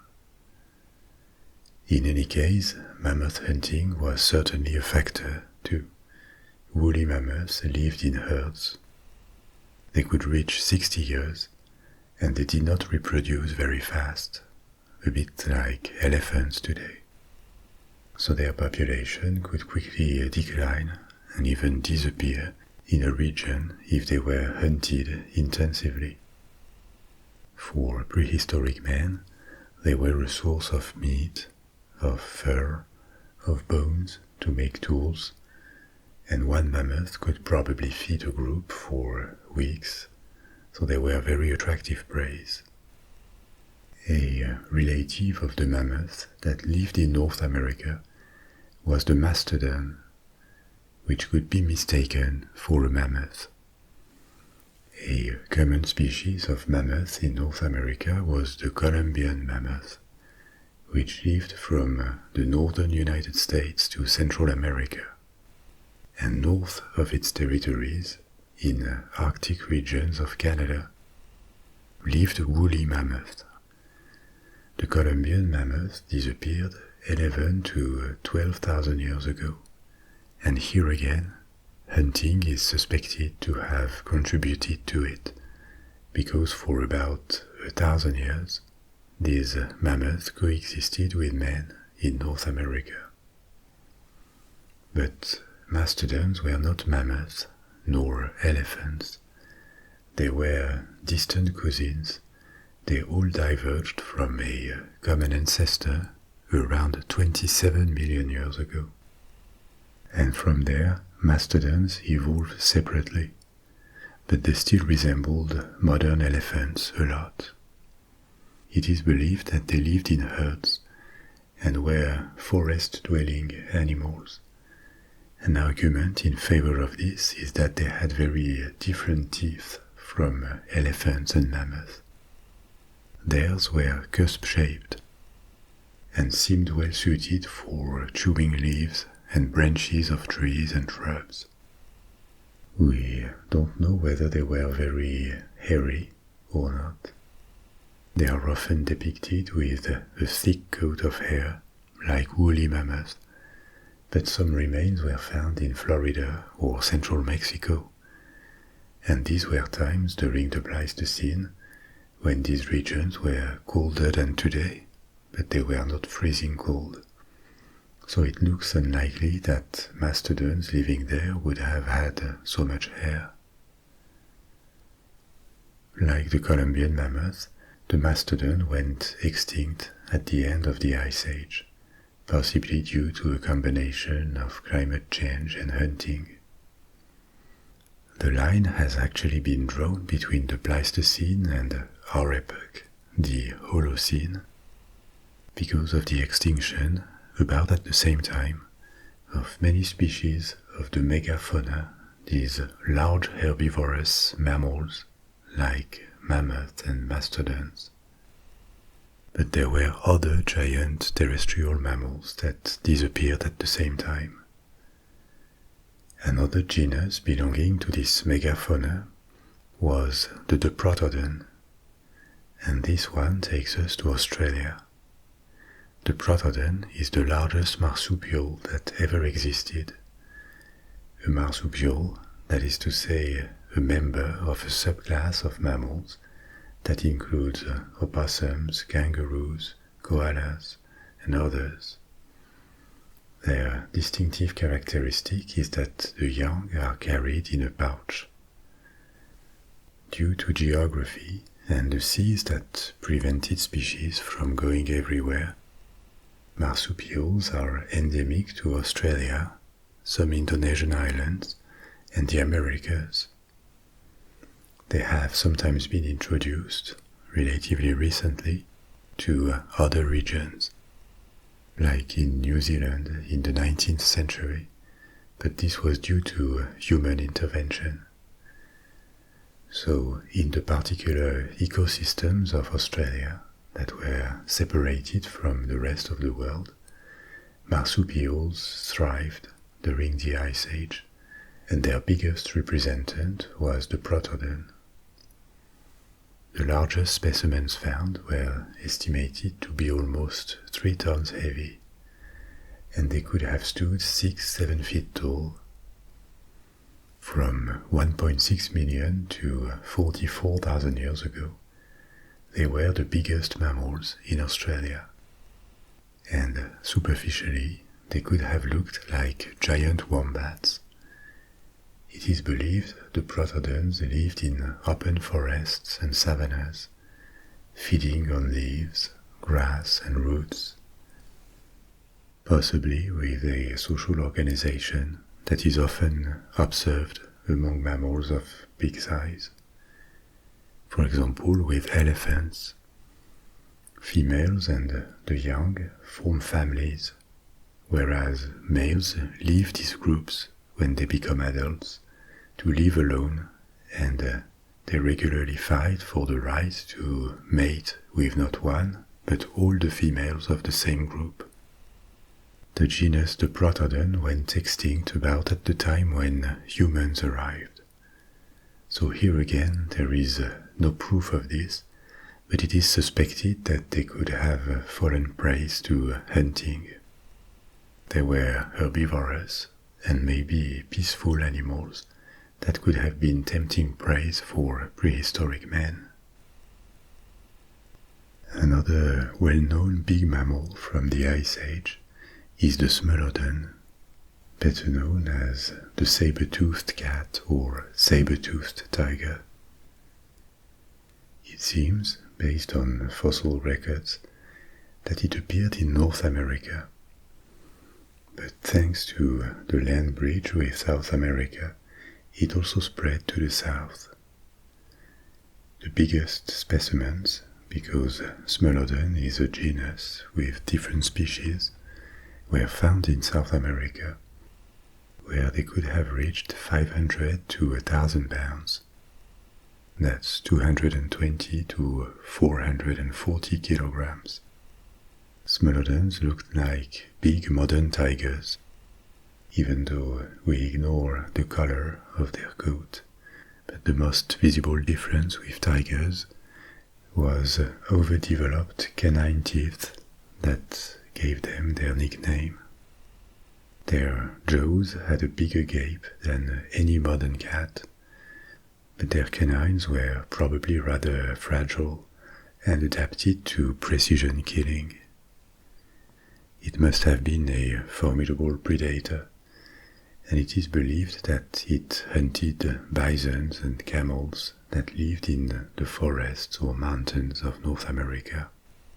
Forests and bush rather than plains, because it seems its characteristics called for ambush hunting. But this is just a guess, and we also ignore if Smilodons lived in groups or alone. Like all the animals we talked about before, the genus did not survive the end of the Pleistocene, 12,000 years ago. It was probably not hunted by man, but the large prey it fed on could have disappeared, and competition with other species like wolves could have been a cause, as well as climate change. Almost all around the world, the rise of wolves during the Ice Age was a formidable competition for other predators. Individually, wolves were not as strong as Smilodons or bears, but their numbers and their social organization, their collaboration and their adaptability, all of this made them very efficient predators, and certainly the main rivals of men to dominate the continents. Alongside wolves, which I told you about in another story about dogs and wolves, I'll put the link in the description. Another major change of the Ice Age was the rise of the genus Homo, of which our species, Homo sapiens, is the last remaining species. Now the family tree of modern humans is not stabilized at all, and is still subject to revisions, because in the past few decades there were plenty of discoveries that revealed many more branches, many more subspecies than previously thought. Some are well documented by bones and other remains. Others are more speculative, and the timeline and the geography of the expansion of the various species of Homo out of Africa is also uncertain. So I'll focus on what is fairly consensual because it is backed by plenty of evidence. But still, bear in mind that these are theories and they are subject to possible changes in the future. In the late 19th century emerged the theory that men descended from apes, that they were just a species subject to evolution like any other. And at the beginning this was a very controversial idea. It was very scandalous because it went against many religious teachings and also a very human-centric vision. But an evolution from apes to men looked very radical and little credible after all, because of the difference in appearance, skeleton, and cognitive abilities between known apes like chimpanzees and human beings. This was too much. So another hypothesis was formulated, the hypothesis of a missing link, an undiscovered or extinct species that would have been an intermediate stage of evolution. Modern scholars have left all of this behind, and with the help of many more discoveries of human remains, DNA, and other means of investigation like carbon-14, the current position is not that men descended from apes, but they are related by a common ancestor, part of the same family. If we go up in the evolutionary tree, they are all parts of a branch called Hominidae, a family of primates. Millions of years ago, Hominidae branched out into subfamilies. One is Pongini, also known as Asian hominids, because the last existing genus of this subfamily is orangutans, and they live in Southeast Asia. But the representants of Pongini used to be present in various parts of Eurasia during the Pleistocene. Another subfamily of Hominidae is Hominini, with an N instead of a D. And this subfamily, Hominini, also split between various branches: Gorillini, including gorillas, Pan, which includes apes like chimpanzees and bonobos, and Homo, our genus. That makes Homo a cousin branch to apes, not its descendant. A question that remains open at this point is what was and when lived their last common ancestor. The divergence could have happened as early as 13 million years ago, long before the Ice Age. But hybridization, the possibility to reproduce between species, may have been going on for a very long time, possibly as recently as 4 million years ago. In any case, when the Pleistocene began, 2.5 million years ago, the divergence had taken place between the genus Pan, apes, and another genus called Australopithecus. You certainly heard of Lucy, the name given to the remains of an individual discovered in Ethiopia. Lucy has been dated to about 3.2 million years ago. She was a female representant of a species of Australopithecus called Australopithecus afarensis. It is within Australopithecus that the genus Homo, ours, would have emerged, but the exact species of Australopithecus is unknown. There are several that are possible candidates to being our ancestor, so Lucy may or may not be our ancestor, but even if she wasn't, she was at least close to our ancestor. Another uncertainty is the precise delineation of Homo and Australopithecus. It has become more contentious in the past few years. Historically, the advent of Homo was fixed with the first use of stone tools, and it was thought to have happened around 2 to 2.5 million years ago, in the early Ice Age. This was the consensus in the 1980s, for example.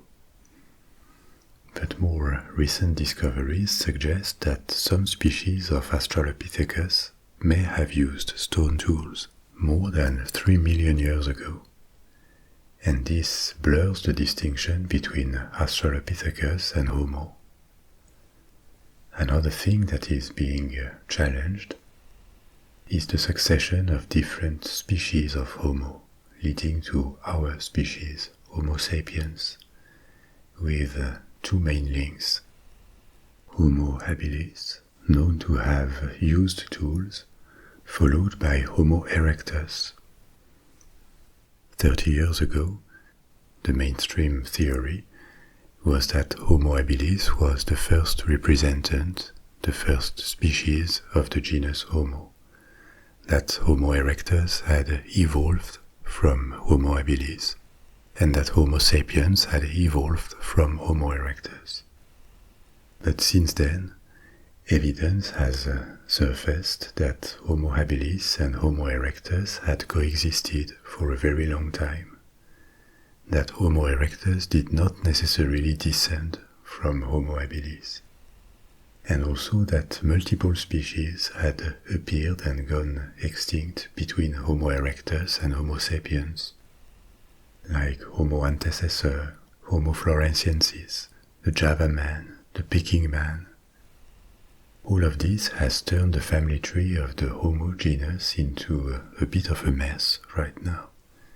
All these discoveries are stimulating and they reveal a profusion of species, but they also leave us with many question marks. A lot of disputes are currently unresolved in the field of paleoanthropology.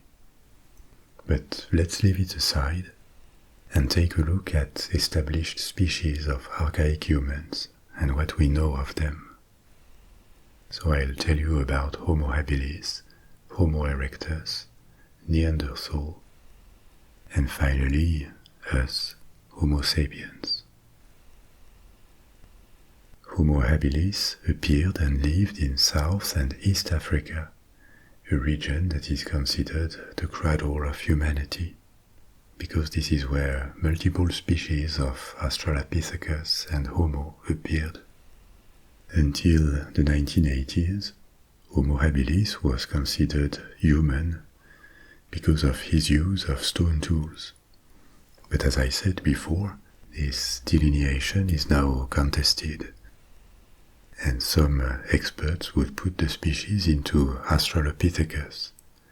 It is still fine to call them archaic humans in any case, because they certainly exhibit characteristics in which we can recognize signs of humanity.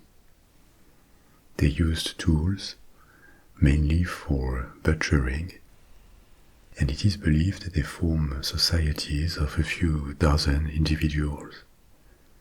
Much has been speculated about the organization of their societies, the distribution of roles between males and females. But the truth is that there is not enough evidence to conclude. What we know better is their appearance. They were relatively small, around 3 to 5 feet depending on individuals. Males were taller. They were also relatively frail compared with us. They would have weighed 45 to 80 pounds, that's 20 to 36 kilograms. They consumed meat, which probably made a big part of their diet, and it is believed that a large part of this meat came from scavenging rather than hunting. They also ate fruit. We know it because the measured dental erosion on specimens is consistent with regular exposure to acidity. They could have spent time in trees.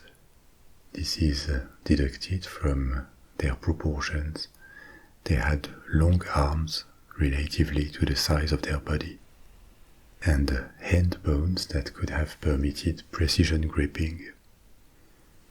Homo habilis could probably stand upright for some time and run, but that was certainly not his usual posture. Based on his anatomy, so it is speculated that they alternated standing upright and moving on 4 limbs. Trees could have been a good environment for them, for safety first, because they were threatened by predators. There is no evidence to suggest that Homo habilis used fire in any sort of controlled way, but there could exist signs of an early form of architecture, because in 1962 a circle of stones dated to 1.7 million years ago was discovered in Africa. At regular intervals, rocks were piled up to 6-9 inches high, that's 15 to 23 centimeters, and these rock piles could have been used to support poles stuck into the ground, maybe to support a rough hut or windbreak, or maybe another use, but the structure is artificial, and as such it is the oldest claimed evidence of architecture in the world. But a big question mark is whether Homo habilis built it or another species, because Homo habilis coexisted with others. There were Homo erectus, that we are going to talk about in a moment, Homo ergaster, an African subspecies that could have been part of Homo erectus. This is unresolved. Homo rudolfensis, also a speculative species. It has been argued that they could be male specimens of Homo habilis because they were bigger, or representants of Paranthropus, a late species of Australopithecus. At the time of Homo habilis, at least at the beginning, it seems Africa was the only continent where the genus lived. This changed with Homo erectus, literally upright man. Homo erectus appeared about 2 million years ago, not that long after Homo habilis. And there is no doubt that this species went out of Africa. Plenty of remains have been found in Asia and in Europe. It is unsure whether it evolved from Homo habilis or if they had a common Australopithecus ancestor. But what we know is that these archaic men resembled us much more. They had a flat face, a prominent nose, and possibly sparse body hair. And Homo erectus was the first known human to become an apex predator. Of course, individuals could fall prey to other predators, but overall they were at the top of the food chain where they lived, and they hunted actively. Homo erectus was able to hunt in groups. It cared for injured or sick group members, a characteristic that has not been proven among older species, and it used fire. Individuals were taller than Homo habilis, with a size of 4 feet 9 inches to 6 feet, that's 146 to 185 centimeters, rather close to Homo sapiens. And they weighed 88 to 150 pounds, that's 40 to 68 kilograms. It is unclear whether they were capable of speech. We only have bones to study, but it is postulated that they could communicate with a basic proto-language made of modulated sounds. The region where Homo erectus first appeared is unknown. It has been found in Africa, in Europe, and Asia. The earliest remains were found in South Africa, and a few thousand years later in China. So there are various theories. One is that Homo erectus evolved in Africa and expanded from there. Another is that it appeared in West Asia and in the Middle East before going in every direction from there to East Asia, back to Africa, and even to Spain, to the west. In any case, different subspecies have been found that illustrate the radiation and the success of Homo erectus. Names that you may have heard of, like Java man, Homo georgicus, Peking man, Totavel man. These are generally considered part of the Homo erectus species, like subspecies. But there is an ongoing debate about whether Homo erectus was a wide-ranging polymorphous species, which would simplify things a lot, or whether all these subspecies, or some of them, should be considered independently. But still, they collectively were the dominant representatives of Homo for almost 2 million years. Because the extinction of Homo erectus is dated to 100,000 to 110,000 years ago. This early example of architecture I mentioned before, the stone circle found in Africa, could also well be the work of Homo erectus. It sounds actually more likely than Homo habilis, given what we know of Homo erectus' cognitive abilities. There are, in any case, other sites with construction in various parts of Europe, Africa, and Asia that confirmed that Homo erectus could build, and that this species also developed the use of cave habitation. About 600,000 years ago, evidence of cave use multiplies, which indicates plenty of Homo erectus groups adopted them. Homo erectus gave way to a new species called Homo heidelbergensis, which for a long time was subsumed as a subspecies of Homo erectus, but it is increasingly considered as its own species that would have evolved from an African form of Homo erectus. Because there is strong evidence that Homo heidelbergensis is the common ancestor to two new species, Neanderthal, Homo neanderthalis, and us, Homo sapiens. Homo heidelbergensis is characterized by more complex tools and the use of fire in everyday life.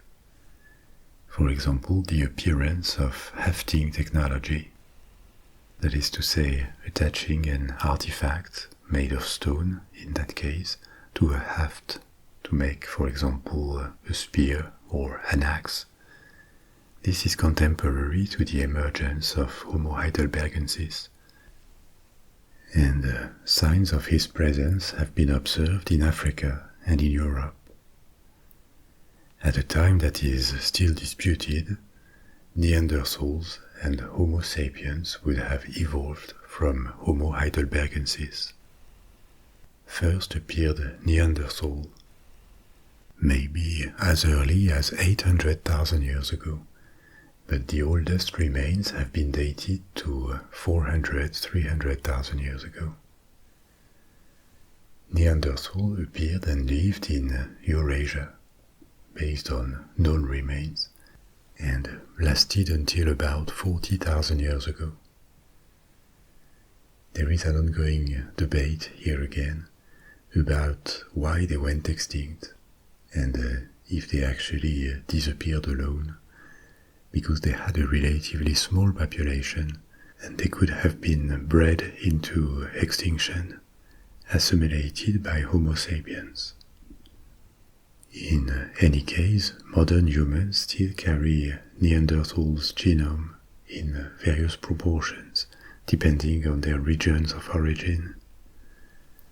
Bear in mind that in these waves of archaic human migration out of Africa and maybe back to it, various species coexisted at the same time and could have reproduced between them. There were waves, but also a lot of mixing. Now in popular culture, the image of the unevolved caveman archetype remains attached to Neanderthals. But when they appeared, they were the most evolved human species in terms of cognitive abilities, and probably not very different from Homo sapiens on many counts.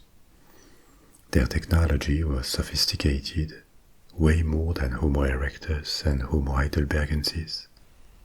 To give you examples, They could create fire, not only keep it burning. They built homes in caves. They made simple clothes similar to blankets or ponchos. They could also weave. They had different cooking techniques, including roasting, boiling, or smoking. They knew some medicinal plants. They went seafaring on the Mediterranean Sea. And maybe another evolution that makes them close to us is the possible development of symbolic thought among them. This is still very controversial because it is unsure they can be attributed to them. But a number of discoveries hint that maybe they made ornaments with feathers or shells, possibly music. What could be an ancient flute was discovered. Or they could have collected unusual objects like crystals or fossils. This remains unsure, but in any case their brain size was in the range of modern humans, and their anatomy had only limited differences with us, like a more elongated skull. For reasons that are not precisely known, they never formed a large population, only small groups, and this could be a reason for their absorption by Homo sapiens. Because while Neanderthal men were spreading to Europe and Asia, a new species was appearing in Africa, Homo sapiens. As a species, Neanderthals probably evolved somewhere between Europe and Asia. And as we have seen before, Homo erectus could have appeared out of Africa. But modern humans appeared in East Africa, near the cradle of Australopithecus and many iterations of hominids. This would have happened around 300,000 years ago, later than Neanderthal, but since their ancestors were the same, the two species were genetically compatible to reproduce. Of course, you know what Homo sapiens looks like. This is what we all are. But what distinguished Homo sapiens from archaic humans was its cognitive and social abilities, not just technical but also behavioral. At a time estimated to be 160 to 170,000 years ago, Homo sapiens began to exhibit what paleoanthropologists called behavioral modernity. This is a term created to name a series of traits that distinguish Homo sapiens from other more ancient humans. Abstract thinking, the ability to plan on long periods of time, also a symbolic behavior, traits like the production of ornamentation and art, the expression through music and dance that are not directly necessary to survival, and also more technological breakthroughs like the use of blades, for example. The first generations of Homo sapiens lived in East Africa, and from there they spread with such success that they ended occupying all continents and major islands of the world. They spread in several waves, replacing or absorbing all other human groups in the process. First to South Africa, then West Africa, the Middle East, Asia. 65,000 years ago they were in India, and shortly after in Australia, Europe and China, before crossing to America by the north and then all the way south to South America. By the end of the Ice Age, some 12,000 years ago, men had taken possession of Earth. The last glaciation was ending, and soon prehistory would end. Countless inventions would follow. At some point, thousands of years later, Metals would replace stone, ending the Stone Age. Human societies would elaborate complex systems of thought.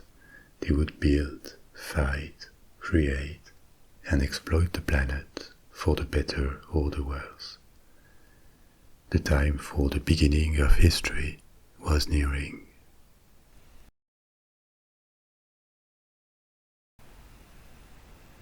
For most of human history, hundreds of thousands of years, humans lived a mostly nomadic life, in which they found their food foraging, hunting and gathering in the very different environments they had colonized. And they lived without fixed shelters, in the open or in trees, or in temporary light huts, sometimes in caves. But about 10 to 12,000 years ago, this suddenly changed. In a relatively short period of a few thousand years, different human societies in Eurasia, in Africa, in America, transitioned to a completely different lifestyle.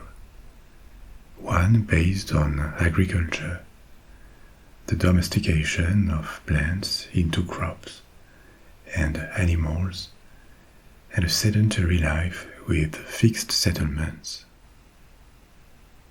This transition may be the most important step in human history toward the development of civilization. Agriculture became the base of human subsistence, and the productivity gains that came with it allowed the appearance of food surpluses, which meant that these societies could sustain people not working in food production, or larger populations. They could trade more than they did before.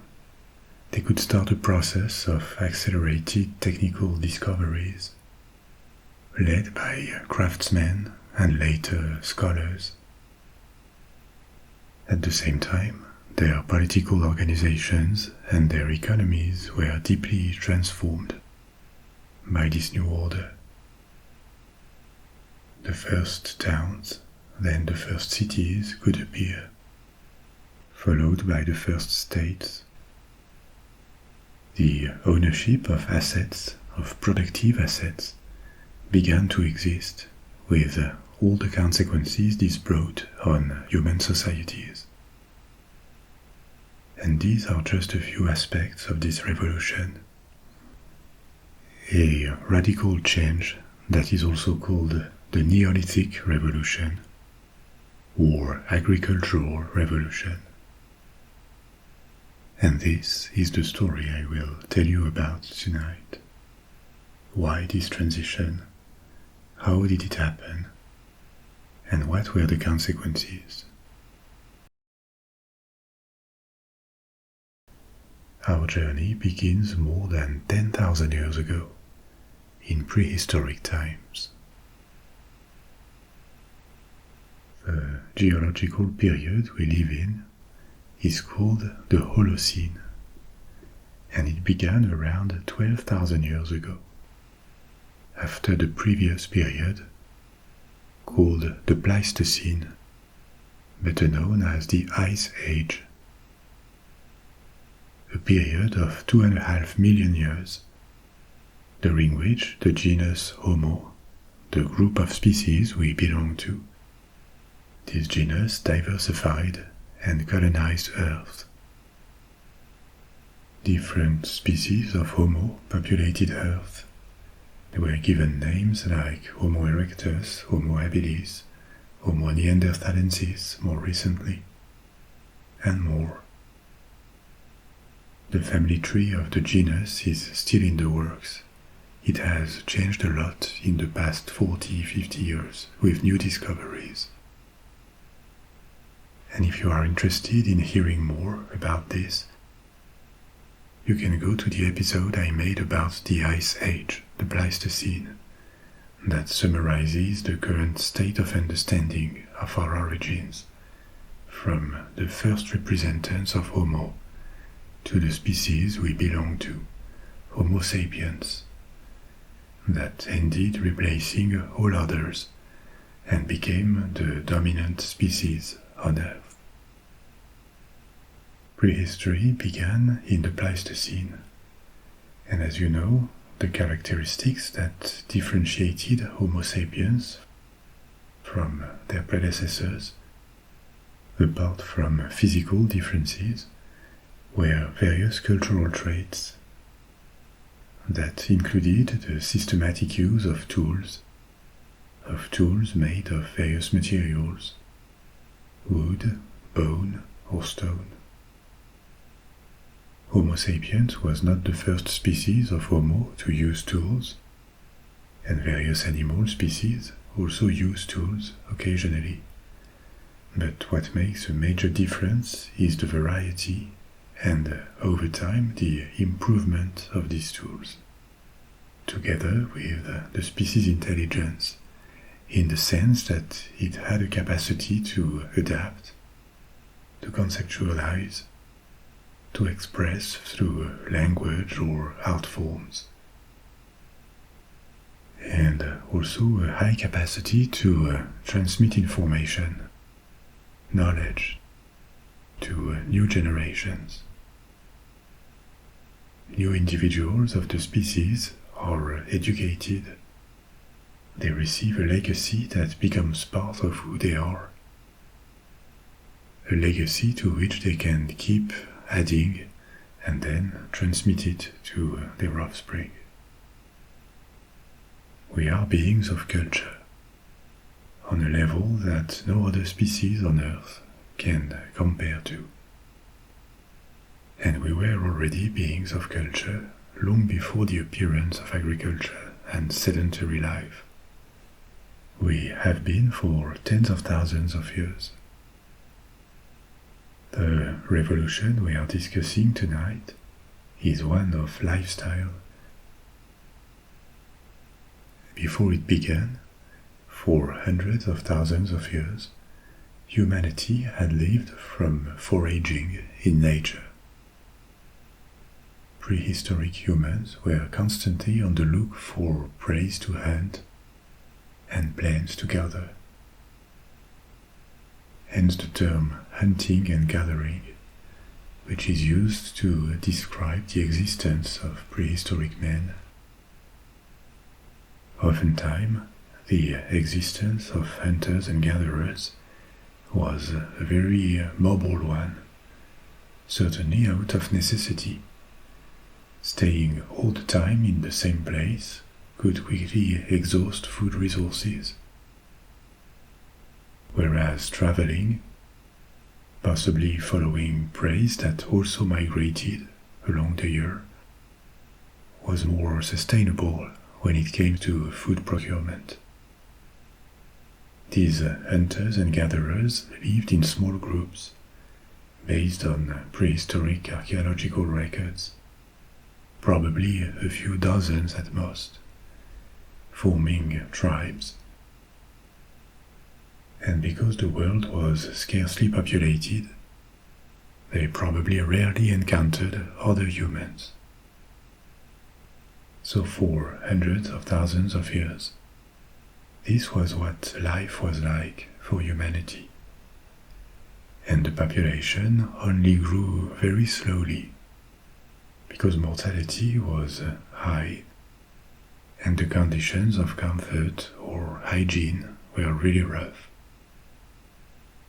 However, archaeology suggests that the diet of these prehistoric men was relatively well balanced, and they didn't starve. They depended completely on their environment for food, so obviously that was precarious, but this environment provided a variety of plants and animals. And actually I will elaborate on this later. But when parts of humanity switched to agriculture, this meant for them a more reliable, steadier supply of food, but also one that was less varied.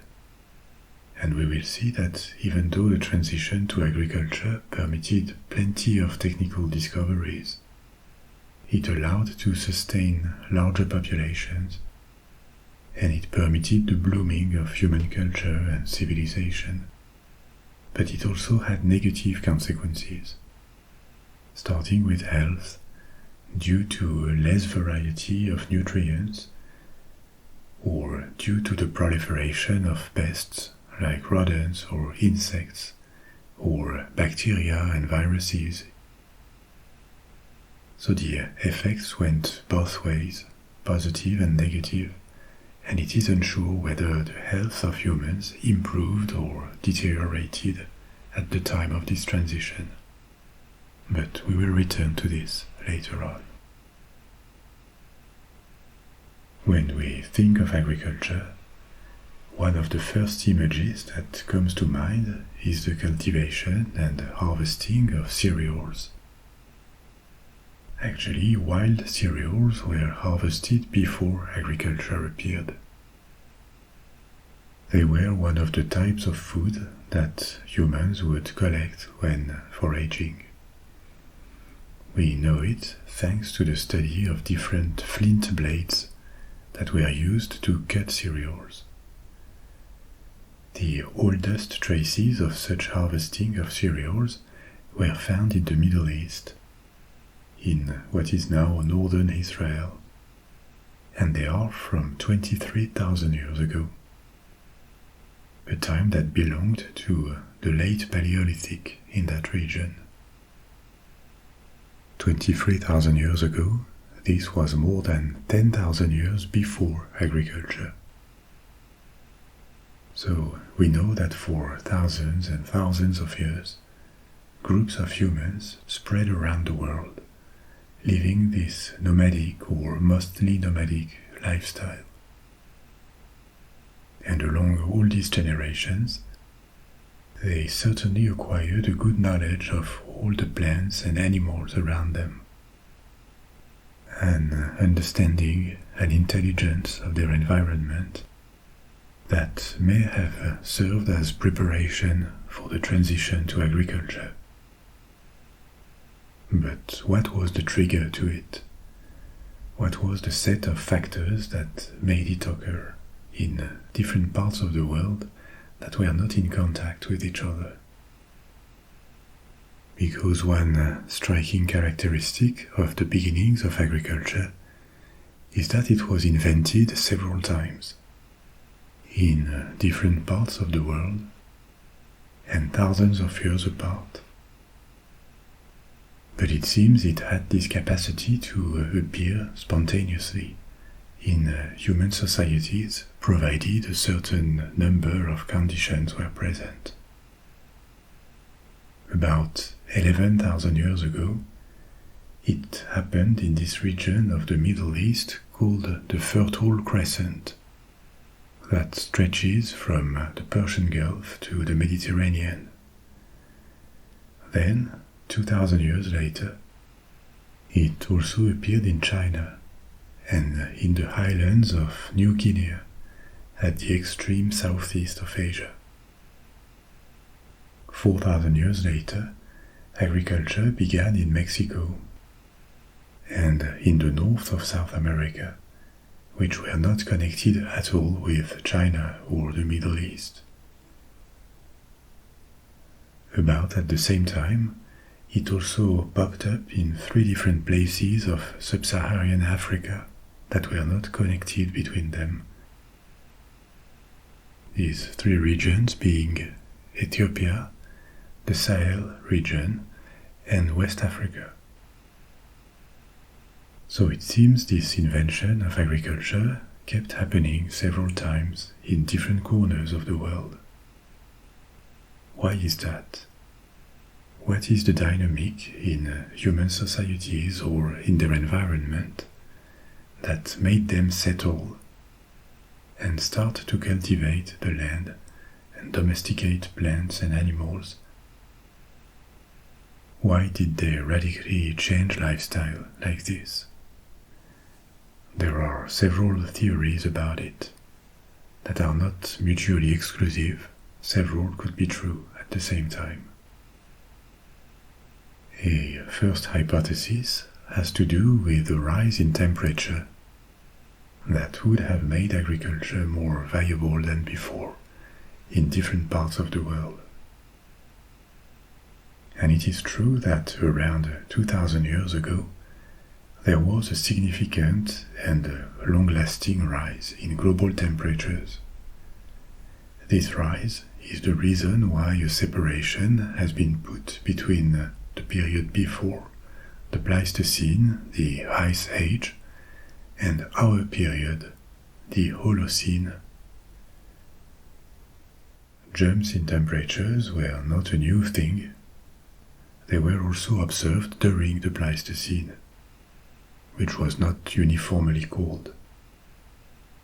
But the difference was that this new regime of global temperatures became stable for a long time, for thousands of years.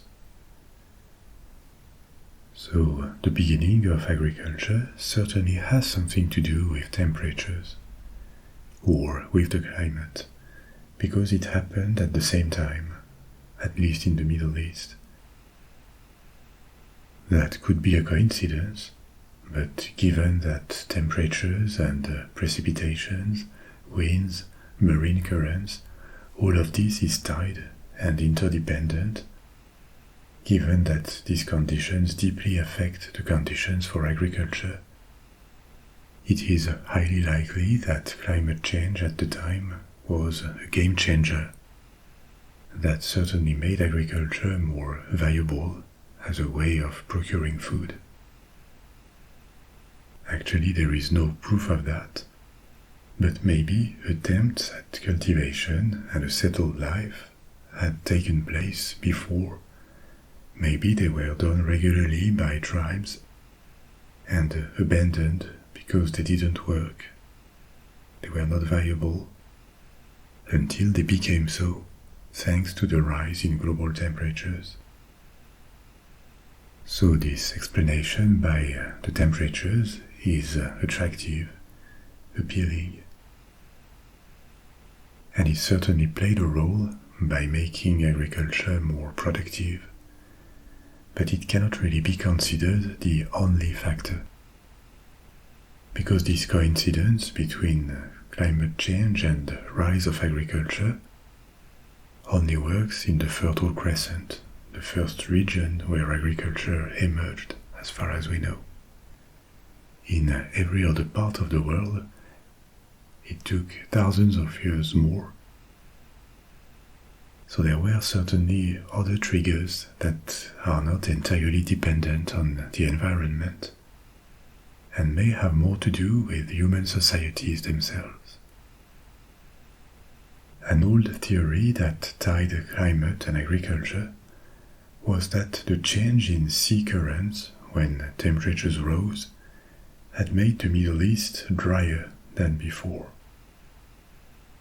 which would have pushed human communities to find refuge or to look for their subsistence in oases.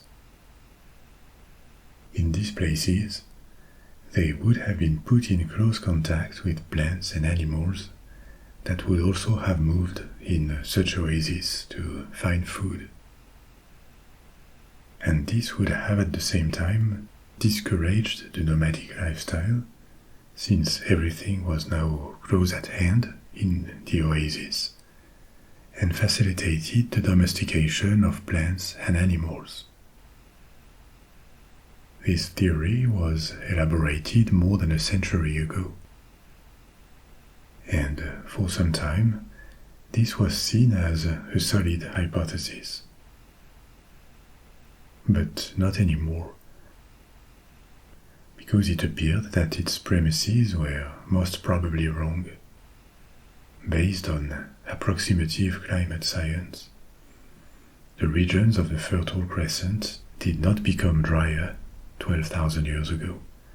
They became wetter, and so the whole desertification theory, with oasis concentrating plants, animals, and human life, no longer made sense. It fell apart. So, what could be the more cultural or human impulsed causes of the transition to agriculture? There are hypotheses for this too. One is that the move to agriculture was forced by the demography. I told you before that the prehistoric nomadic lifestyle was rough, but it worked. And apart from collapses that could be provoked by big disasters like massive volcanic eruptions and a subsequent drop in world temperatures, for example, humankind tended to expand, to multiply, and colonize new regions of the world. It was slow, but there was demographic growth to some extent. If you add to this a rise in temperatures that made food more abundant, and the climate of many regions milder, more comfortable to humans, you probably had an accelerated demographic growth, a little demographic boom in some regions of the world at least. And this could be a trigger, because nomadic life and hunting and gathering only work when human groups are relatively small and have a lot of space to travel around. When the groups become larger and are constantly bumping on other groups, it stops working. They need to procure food on a smaller area and stay where they are. This could have been a major incentive to stay put and to start to exploit the land in a more intensive way than before, including the domestication of plants to grow them. One thing that deserves to be mentioned, though, is that we cannot be sure the domestication of plants and animals took place at the same time. A few bones that could possibly come from domesticated animals were found on archaeological sites where humans lived and were dated to a few thousand years before the introduction of agriculture. So, domesticating plants and animals are two different processes that did not necessarily happen exactly at the same time. If the transition was driven by the demography in regions that became more crowded than before, it is possible that it happened also smoothly rather than abruptly. It is possible, and many nomadic groups do it, to travel with domesticated animals, with herds. It was also possible to plant seeds somewhere and keep traveling on a fixed route, a loop, meaning you would come back to the place where you planted a few months later, and you could harvest what you had planted. It only works with plants that grow by themselves, without any irrigation or care, but it is possible with fruit trees or wild roots, for example.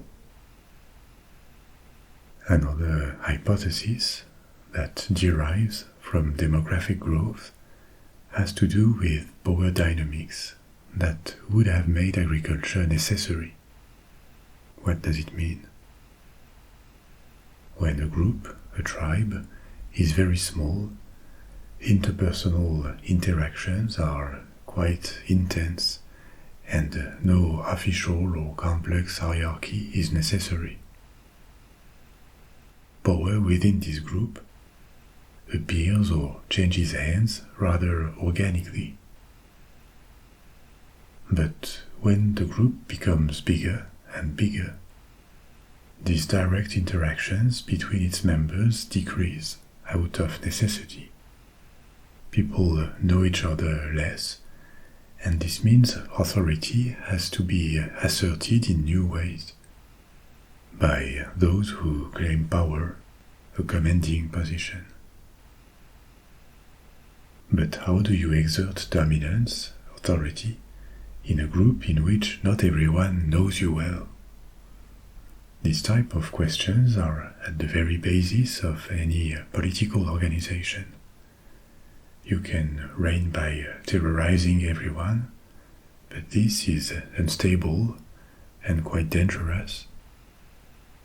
A more peaceful, and in many cases a more efficient way to assert power is to become a caretaker, someone who generates voluntary adhesion. Because you defend the group, protect its order, and offer it a counterpart in well-being. You need your displays of power to be visible and obvious to reach everyone in this larger group. Hence the idea, the hypothesis, that these larger groups from the late Neolithic started to have more celebrations with feasts. Apart from being happy experiences, these feasts would have been ways of keeping the groups together, of binding people and avoid risks of secessions, and also, for the tribal chiefs, to show that they could treat their people, their tribe, that they had boons to offer. And feasts, ostentatious displays of abundance, are things that require a large quantity and a certain variety of foods. That can be a problem for a nomadic group. This is hard to pull out for nomads who travel.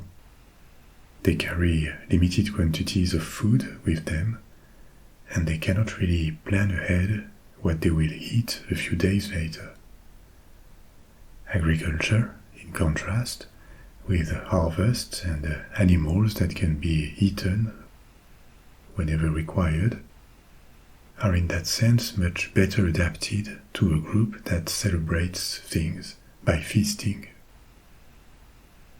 And so the change of lifestyle could be a way to adapt to the political needs of larger groups of humans, larger societies, that could otherwise no longer have been able to maintain their coherence if they had kept traveling. And the choice to settle and cultivate the land, in that case, would have corresponded to a social and political need. This sounds intellectually plausible, but it will most probably always stay theoretical, because it cannot be proven. So, as you see, the possible reasons for this transition are various. And even though it is hard to say which factors played more than others, it is likely that the agricultural revolution was the product of an interaction between an environment that had become more favorable with the warming of the Holocene and the organizational needs or the aspirations of human groups. This evolution was probably unavoidable in these circumstances, because it kept happening in different parts of the world that were not connected. As we saw, first in the Fertile Crescent, and then in New Guinea, in China, in Mesoamerica, in Sub-Saharan Africa. And each of these regions were starting points from which agriculture radiated. Without fully eliminating nomadism, of course, but the pure hunting and gathering lifestyle became almost extinct along the following millennia. Even nomads started to travel with herds, domesticated animals, which is a form of agriculture, Obviously, these different regions of emergence of agriculture had different plants and animals available, different climates, and the development and diffusion of agriculture took different paths. So let's review these differences, starting with the oldest agricultural region, the Levant. We would recognize the plants cultivated in the first fields of the Fertile Crescent. They would be familiar to us, but they would also look archaic, with smaller seed and overall less to eat per grain or per vegetable than we are used to. The cereals that were domesticated in this region include wheat and barley, as well as different legumes like lentils, peas and chickpeas. The process of selection is almost inseparable from agriculture, because you plant what grows well and what you want to eat. So wild cereals that had very small seeds were discarded. So were plants that had a bitter taste or were hard to cook. From one year or one season to the next, farmers spontaneously selected what they wished to sow. And so even without thinking much about it, the selection that will lead to modern grains and vegetables began with agriculture. The same with animals. They were kept and they were chosen for reproduction based on how useful they were. For their work, like in the case of dogs or draught animals, or for their meat, or for the subproducts of their domestication, like milk or wool. This is another aspect we will return to later. It seems that farming spread to Europe from the Levant, and it took a few thousand years, but around 6,000 to 7,000 years ago, farming had reached Greece. 6,000 years ago, it had spread to the rest of the Balkans and Italy.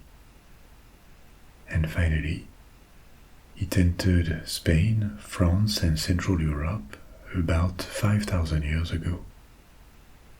And it reached the south of Scandinavia and Great Britain a bit more than 4,000 years ago. It is believed that European agriculture came from the Levant because of the species of plants and animals. The ones that were cultivated from Portugal to Poland happened to be the ones that were domesticated in the Middle East. And this is confirmed by genetic data. It suggests that no domestication of animals happened independently in Western Europe during the Neolithic. All domestic animals were introduced from the Middle East. This introduction was slow. It took 2,500 years to travel from Greece to Denmark or Britain. And we don't exactly know if the spread was due to agricultural societies migrating slowly across Europe, or whether their neighbors adopted their techniques and converted to agriculture, or a bit of both maybe. But it appears that in many parts of Europe, for centuries, you had nomadic hunter-gatherers who technically still lived in the Mesolithic, the intermediate period of the Stone Age, living side by side with sedentary agricultural societies that practiced agriculture and were technically more advanced. By more advanced, I mean their tools which were also made of stone, but more complex and efficient, and the practice of a number of crafts, like pottery or weaving, on a level that was far superior in quantity and quality to the hunter-gatherers. Another birthplace of agriculture that appears to be completely separate is China, where agriculture actually appeared in two different regions, one in the north around the Yellow River and one in the south around the Yangtze. This was 8,000 to 9,000 years ago, about 2,000 years after the Middle East. In the northern region, millet, which remains an important cereal, was first domesticated. Other plants were also first cultivated in that region, but thousands of years later, such as soybeans, which was 4,500 years ago, and fruits like oranges and peaches about at the same time. In the southern region, the cereal that dominated was rice, Asian rice, and from there it radiated to all of East Asia, starting with northern China, this other region of agricultural development. We know that shortly after establishing the practice of agriculture, and by shortly I mean a few centuries, but at these timescales it is not that much. So, after establishing agriculture, these two areas came into contact and exchanged their techniques and species, which enriched their practice of agriculture. In Africa, it is believed three different areas developed agriculture independently. The first place to actually practice agriculture in Africa was the valley of the Nile in Egypt. But agriculture in Egypt came from the Levant. We know it because it is like for Europe. The first cultivated plants and the first domesticated animals all came from the Levant. But distances in Africa are huge, and Egyptian agriculture did not spread further. Instead, agriculture was reinvented in three different areas.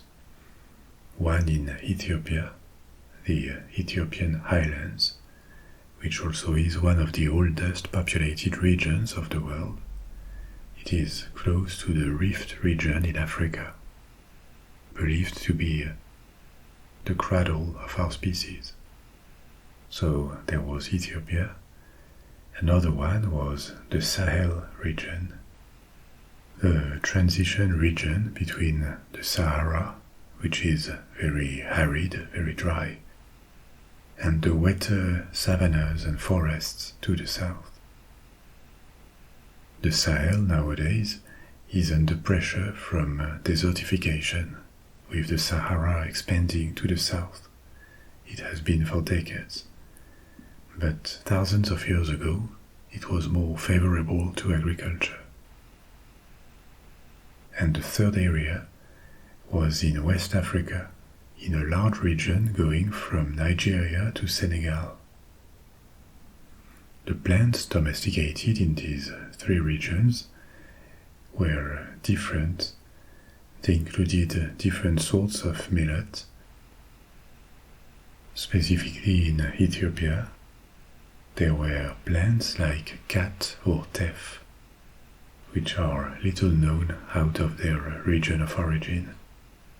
Cat is a flowering plant, and teff is an annual grass that gives edible seeds. Coffee was also domesticated in Ethiopia, even though it was more anecdotal when it comes to people's diet. In the Sahel, sorghum was domesticated, an important plant that has edible seeds, and the rest of the plant can be used to feed animals. West Africa had African rice, which is no longer common at all because it was replaced with Asian rice that has higher yields. But historically, mankind domesticated two different species of rice. And the second one, African rice, was cultivated in West Africa. So were, and still are, yams that are a major food source for their starch. Returning to the Far East, I told you that right after the Fertile Crescent, agriculture had appeared in New Guinea, the large island that is east of Indonesia and north of Australia. One of the oldest crops there that could be identified was taro, which is a root vegetable. Yam was also present in New Guinea, and a few thousand years later, these were joined by bananas or sugarcane that were domesticated.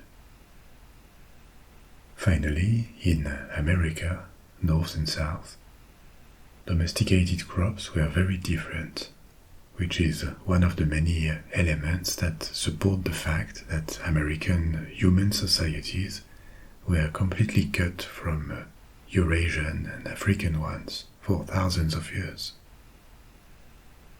In Mesoamerica, that is to say Central Mexico and Central America, maize, corn, and also beans and squash were selected, whereas in South America it was potatoes and manioc.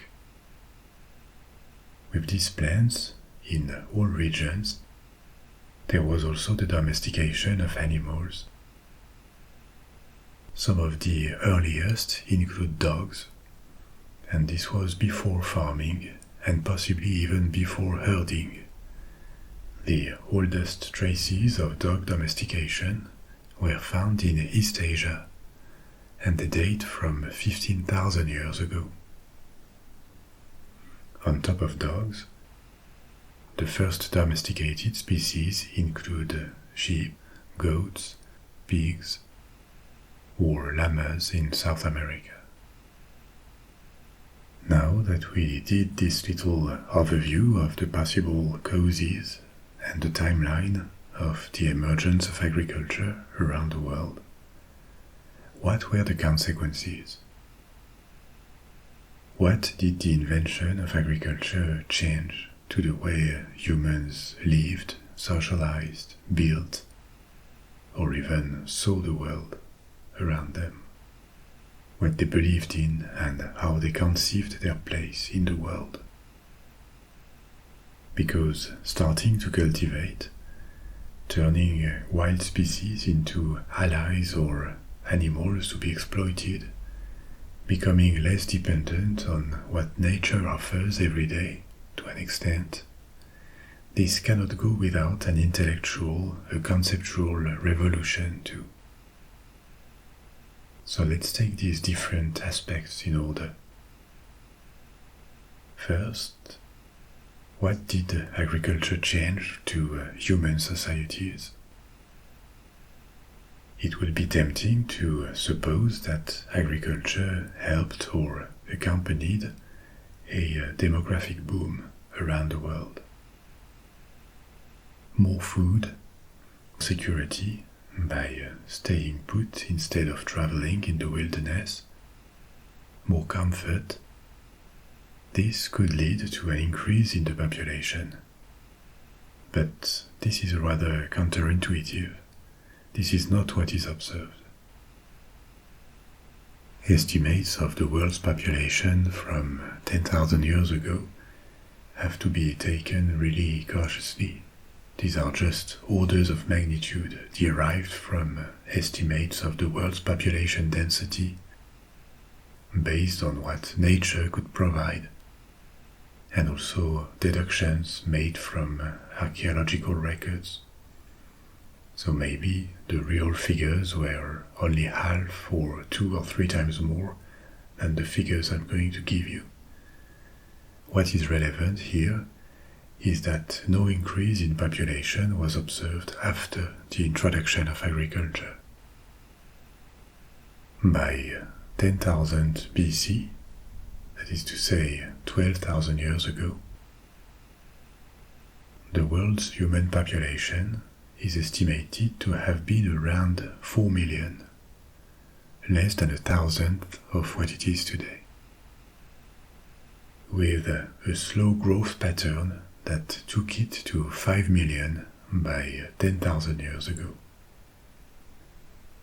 But then, as agriculture was introduced to a growing part of the world's population, instead of growing, it stayed flat for 3,000 years.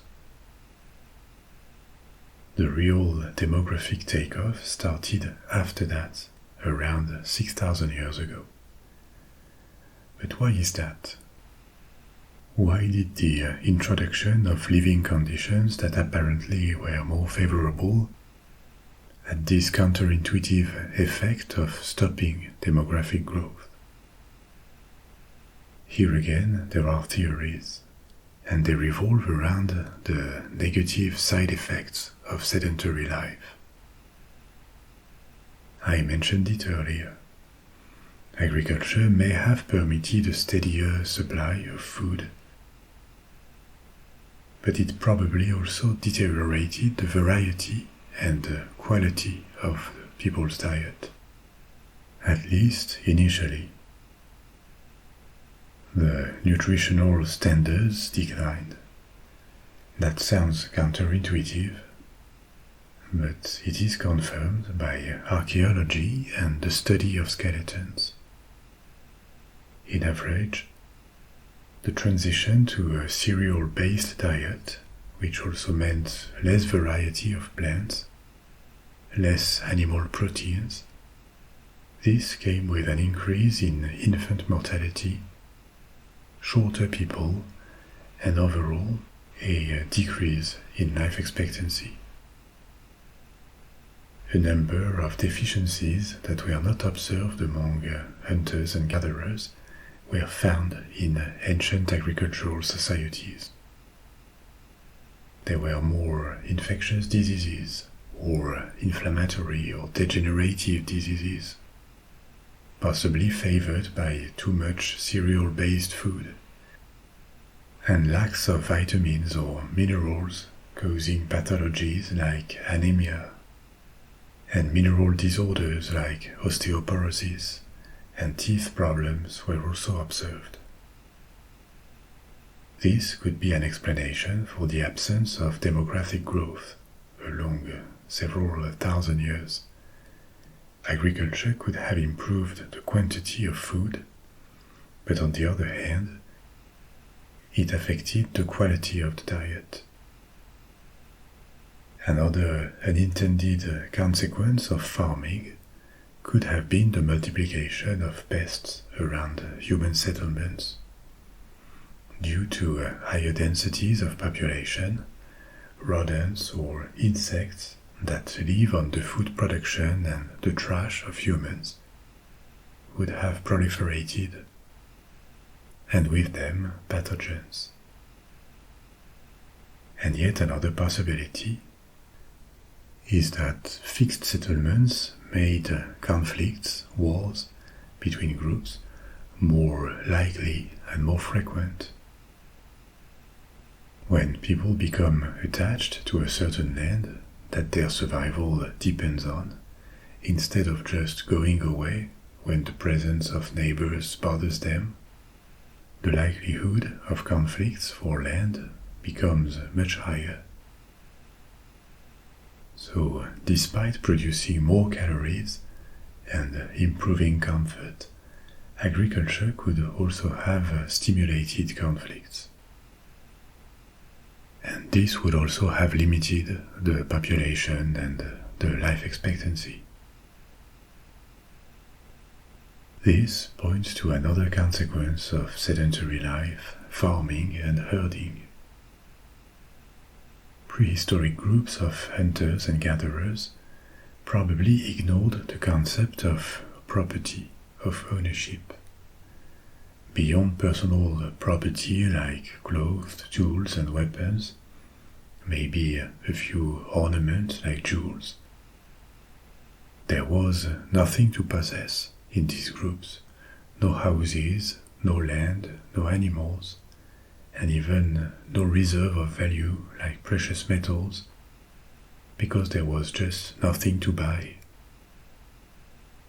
Transitioning to settled life is a revolution not just because you stay put, but because it has plenty of consequences on how society works. One of these is the emergence of the concept of property. Who owns the land?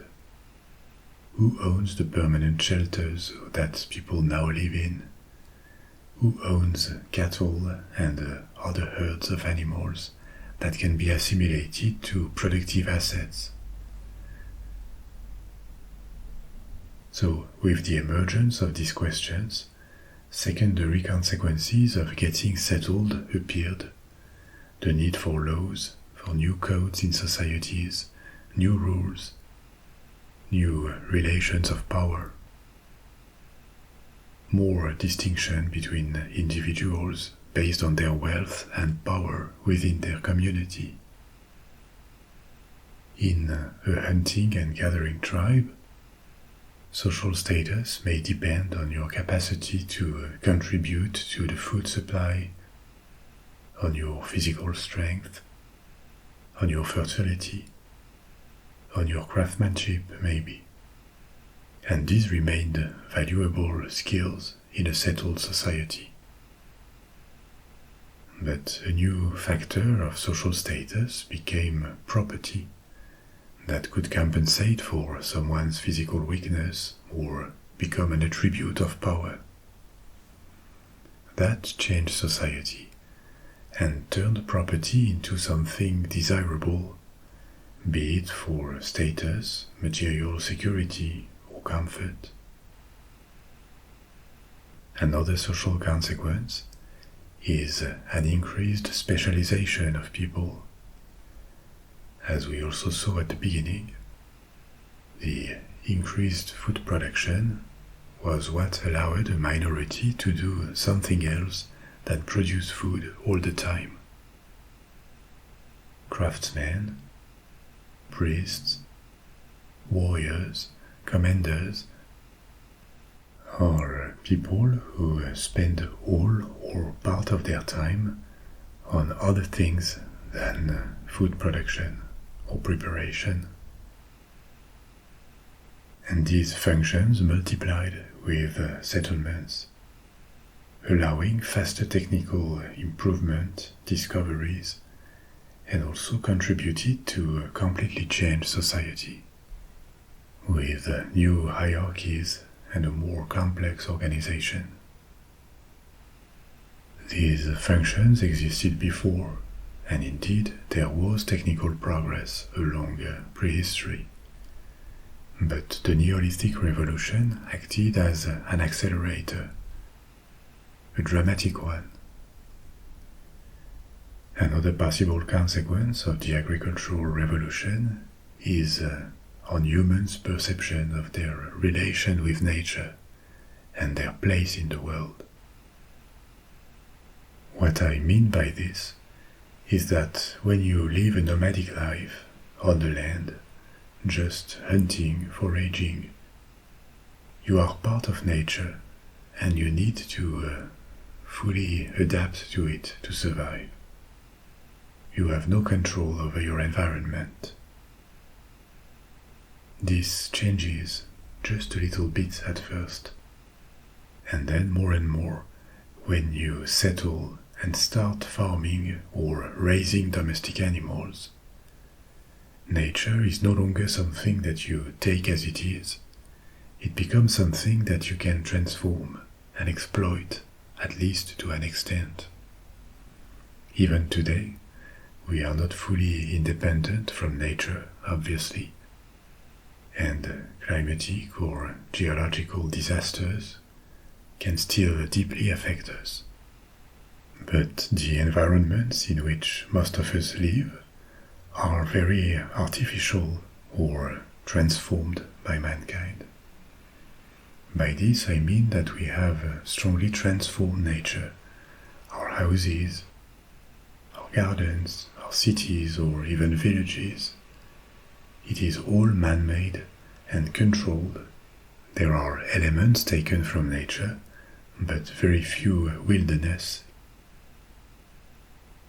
Even in most of the forests where we could go for a walk, some of them almost look like untouched nature. But they are not. There is a reason why we won't stumble upon a wild animal, like a wolf.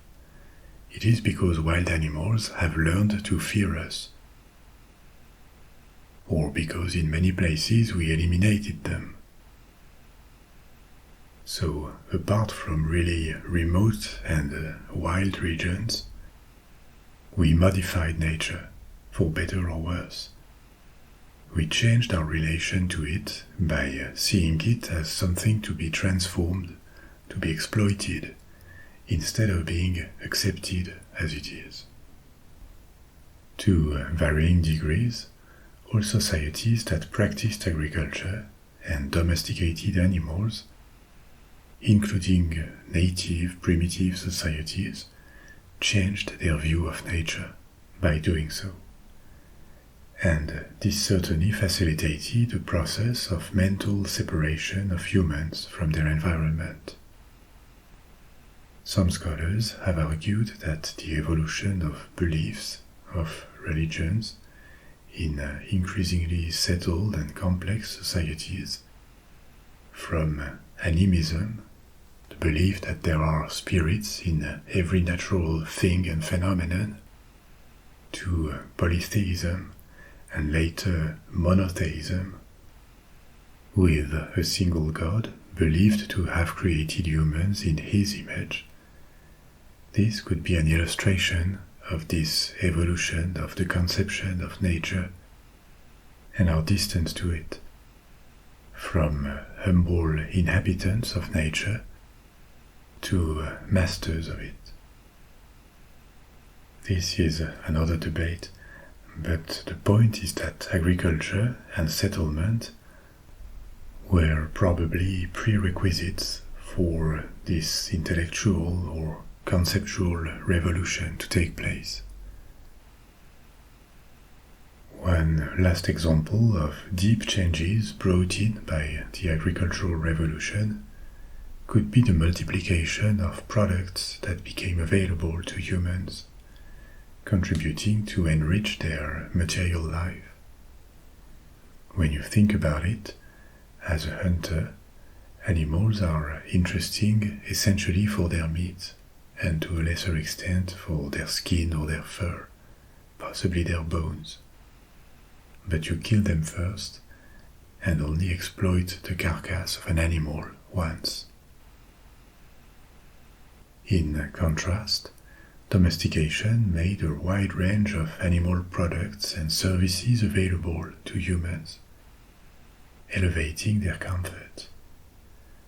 There was still skin, leather or fur, but now also milk, eggs, wool for clothes, even manure to fertilize fields, or that could be used dry as fuel, and also services like traction for farming, or guarding and assistance in herding, if you think about dogs. These products could be one of the bases of a much more complex material culture, with plenty of new objects, new types of clothing, pieces of armor that could be used. Animal products could also be used as ingredients. With milk, eggs and flour, you have the basis of all pastry and bread making. So this is why this agricultural revolution may be the single most important event in the history of Homo sapiens. The change that made civilizations, states, the material and conceptual cultures that have emerged since then, all of this was made possible, and across the world. Because 4,000 years ago, more than half the world's population had already transitioned to farming societies, or nomadic pastoralist societies. That is to say, nomads traveling and ensuring their subsistence with herds of domesticated animals. 2,000 years ago, hunter-gatherers were already limited to very remote regions of the world, and agriculture had become a norm on all continents,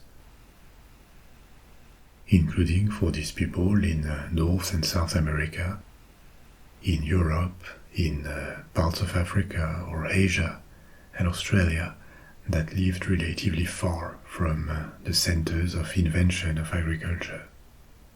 The practice had spread, and the material culture, traits of our societies, many of these invisible concepts that shape us as people, had their origins in that upheaval that was the Neolithic Revolution.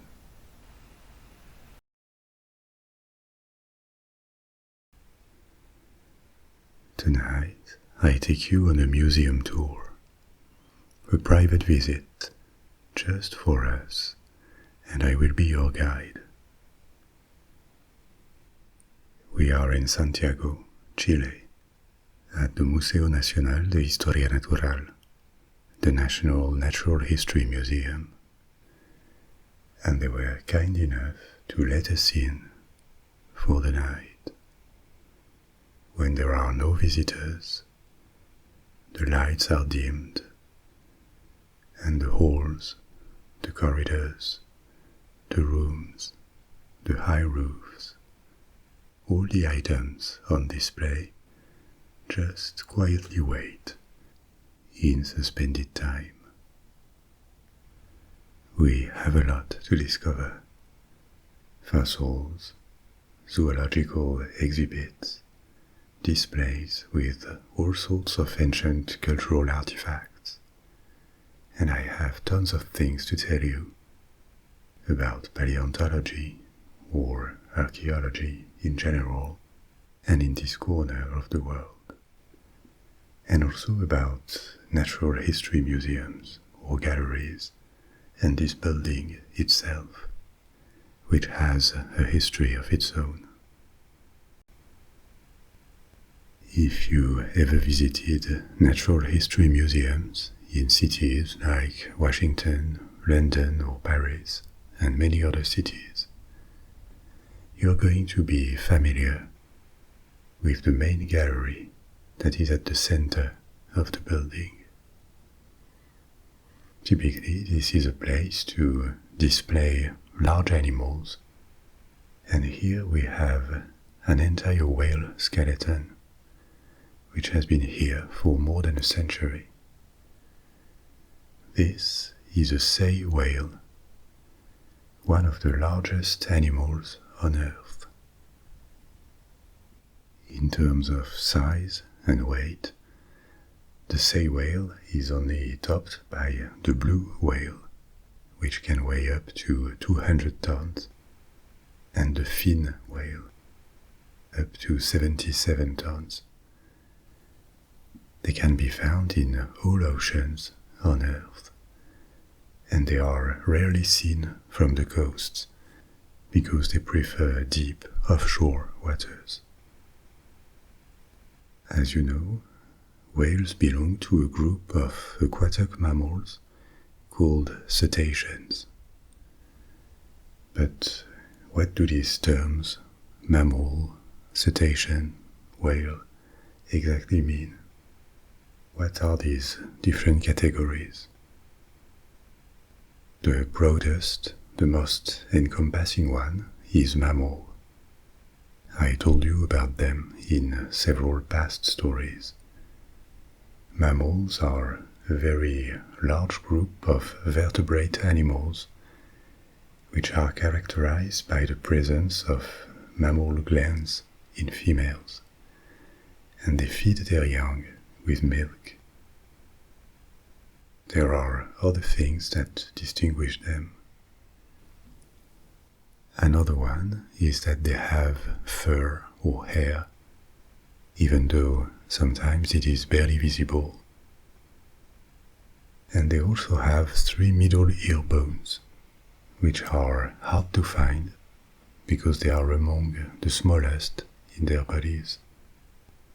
These bones contribute to transmit sounds that travel in the air to the fluid-filled environment of our inner ear. Mammals also have a neocortex, a particular region of the brain that appeared in living beings on Earth with them. And these specificities allowed the identification of mammals as a separate class of animals, which can have very different shapes and sizes, but also have a common ancestor, and this ancestor would have diverged from reptiles, would have formed a different class by mutation, evolution, more than 300 million years ago. Since then, thousands and thousands of different species of mammals have appeared. Many went extinct, but nowadays there are more than 6,000 species of mammals that remain extant, alive, and we, Homo sapiens, are one of them. They are divided in different orders.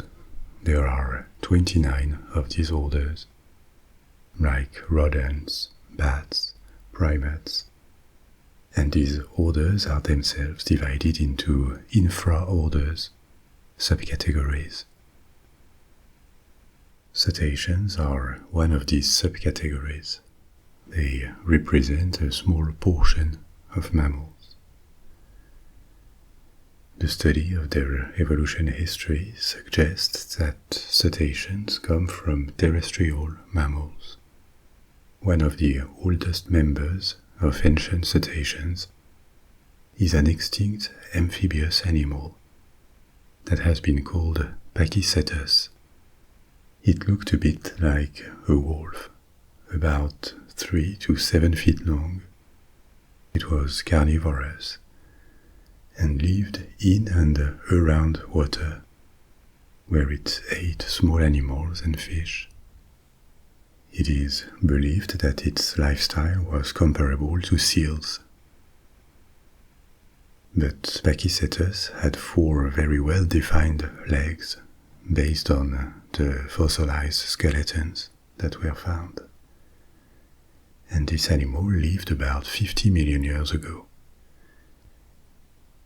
As difficult as it may be to imagine this, based on the recreation of its appearance, Pachycetus is thought to be an intermediate, a transitional stage between terrestrial mammals and whales. Actually, its closest non-cetacean relative is the hippopotamus, which is also probably the closest relative of modern whales on land. After Pachycetus, we have signs of a transition from land to sea with another genus, that is to say, another group of species, called Ambulocetus, which lived a bit later, 48 to 47 million years ago. It was bigger, up to 10 feet long, and still had limbs that were leg-like, but with a fully aquatic life. Ambulocetus literally means running whale, and it is believed it lives near the coastline, in mangroves, hunting for fish and other vertebrates. Jumping again a couple million years in time, fossil records indicate that new cetaceans appeared with a morphology that was increasingly adapted to life in the water. The limbs of these species were regressed, and their body shapes began to resemble modern whales. They became probably better swimmers, with a more streamlined body, but they could still move on land, clumsily, a bit like modern seals. And finally, the transition to a fully aquatic life, far from the shore, is believed to have happened about 40 million years ago. From that point on, there are no longer remains of cetaceans that could emerge on land. Their limbs no longer allowed it, and their bodies were now fully adapted to marine life. An example of this, and it shows that some cetaceans had already gained a lot in size during this transition, is Basilosaurus. The name Basilosaurus means king lizard. It is a misleading name that dates back from the first discoveries of its fossils, because it was not a lizard, but a whale. But still, the name stayed for this genus. There were different species of Basilosaurus, but they were all very large whales that fed on other marine mammals, on sharks, or on large fish. A really fierce predator, and possibly the largest animal of its time, 41 to 34 million years ago. Since then, whales have kept evolving. They are still carnivorous, but large whales don't have this predator reputation, because instead of hunting prey, they have evolved to feed on plankton. They ingest hundreds of pounds of smaller organisms every day that live in suspension in the sea. Sei whales, such as this one, do it through a filter feeding system that resembles bristles inside their mouth, called baleen. To use it, the whale opens its mouth underwater to take in water. Then it pushes the water out, and a lot of small animals, like krill, which is a collection of small crustaceans, are big enough to remain trapped, and then they are ingested. Other cetaceans hunt. Overall, the dozens of species of cetaceans are divided into two groups that are thought to have diverged 34 million years ago: filter feeding and toothed whales. Toothed whales include dolphins, of which orcas, killer whales, are a part of, and also beluga whales or sperm whales. The relationship between humans and cetaceans is another topic on which I could make an entire story. There is generally a sense of closeness or empathy with them, probably more than with any other marine species, even though all cetaceans are predators, but this is not held against them. We are all mammals that care for their young, and that may be a factor. But the intelligence, the cognitive abilities of many cetacean species have been observed possibly since prehistoric times. This did not stop men from hunting whales, especially in the 19th and 20th centuries, and bring some species to the brink of extinction. Things have improved since then, but several cetacean species are still precarious due to human activity. But still, we know that they can communicate. They can form small or large groups with a social organization. They have strategies to hunt. If you look at dolphins, for example, they bond between individuals. And these are certainly the elements that create an emotional bond with them. There could be a lot more to say about whales, but let's move on and take a look at this gallery where we are now. As I said at the beginning, this kind of architecture and this way of displaying items may be familiar. And this is no coincidence, because this museum belongs to an archetype, one that emerged in the 19th century. Until the 18th century, there were no museums of that kind, and actually very few public museums.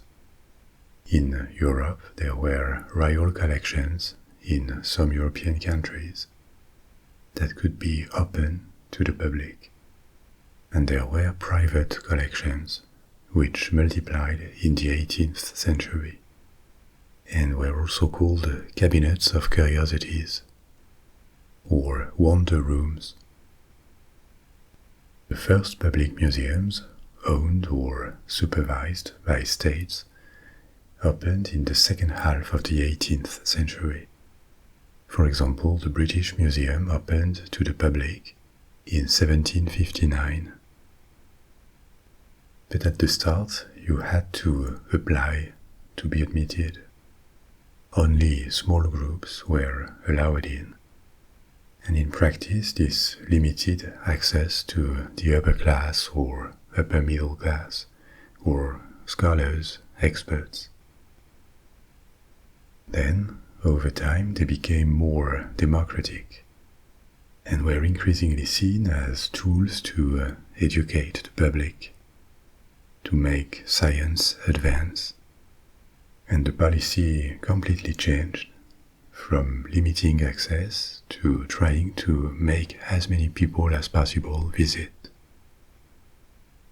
In 1793, museums like the Louvre or the Natural History Museum of Paris were created during the French Revolution with that kind of ambition, and it only grew along the 19th and 20th centuries. The concept of natural history was, and to a degree still is, a bit blurred and precise. It aggregates a lot of disciplines from biology or botany to anthropology, zoology, paleontology. The domain can be defined as the study of living organisms, past and present, or the study of nature. But typically, a natural history museum can have archaeological or mineral items on display that do not exactly fit these definitions. Maybe sometimes for practical reasons, because these institutions already existed and they were seen as the right place to conserve items. But the wonderful thing is that despite their expansion and the sometimes very large collections they have, these museums kept the diversity, the variety that made the appeal of cabinets of curiosities. Typically, a natural history museum only displays a fraction of its collection. They also keep many items that would be redundant or that are seen as less appealing to the public or that are too precious to be exhibited. And access to these specimens and items kept in reserve is limited to researchers, because they also are research institutions.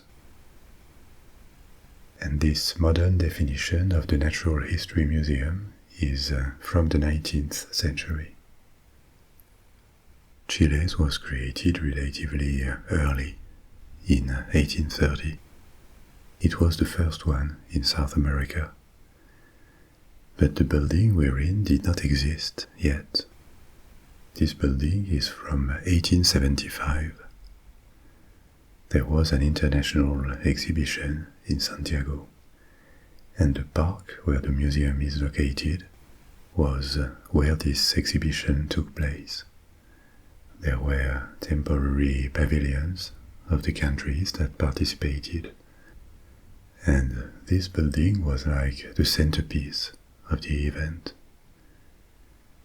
Its architecture is typical of large public buildings of the time, in this Beaux-Arts style that you see in the centers of some European and American cities. They are ornate. They have large galleries where natural light can enter. And the visible parts are a mix of all the styles, classical, baroque, but the materials and building techniques were modern. Structures are metallic, for example. This type of central gallery, where a natural history museum puts large, spectacular items, trophies almost, like this whale skeleton, is as much a necessity to show them to the public as a way of attracting people to something spectacular, unusual. So this is the place for big pieces, and speaking of them, we also have a few examples of megafauna here, like a bison and one of the biggest bears in the world, a Kodiak bear. Megafauna, what does it mean, by the way? Literally, it means large animal life, but there is no official definition of the threshold. In practice, the term is used for terrestrial animals that are at least as big as humans. And the term is also often associated with the Pleistocene, the Ice Age, this epoch that preceded ours, when large terrestrial animals that are now extinct lived in many parts of the world. Mammoth, saber-toothed tiger, or woolly rhinoceros. And here, South America has a particular story, because for millions of years it remained separated, a large island continent. Around 110 million years ago, Africa and South America began to diverge along the mid-Atlantic ridge. The Atlantic Ocean began to expand. What is now the southern tip of South America was connected to Antarctica, and on the other side, Antarctica was connected to Australia. The three formed a landmass, a supercontinent called Gondwana. As South America and Africa were drifting away, Antarctica separated from South America 35 million years ago. And so South America became a massive island continent, like Australia is nowadays. A large, diverse, and biologically rich place that was cut by oceans that terrestrial animals could not cross. So species evolved separately for more than 30 million years, until the Isthmus of Panama that connects North and South America appeared at the beginning of the Ice Age. When this happened, there was a big interchange of species. Large terrestrial animals that only lived in South America could spread north and vice versa. From the north arrived mammoths or predators like saber-toothed tigers, and in the other direction, North America received creatures that had never been able to leave their continent before. These include species of giant birds that are called terror birds. They were flightless, but fast on their legs, carnivorous, with a powerful beak, and it is supposed they preyed on small mammals. They may have prospered in South America when it was cut from the rest of the world, because they would have been among the top terrestrial predators for millions of years. Fossils of terror birds were found in North America, a species called Titanis, and it is believed they came from South America due to the similarities with their cousins from the south, and the absence of remains of fossils in North America that would be older than the Great American Interchange. Other extinct large animals from South America include several giant ground sloths like Megatherium. Megatherium was as big as an Asian elephant, weighing up to 8 or 9 tons, and 6 meters or 20 feet long. They were herbivorous and probably rather peaceful, because once adult, they would have lived with very few possible predators to bother them, and for millions of years.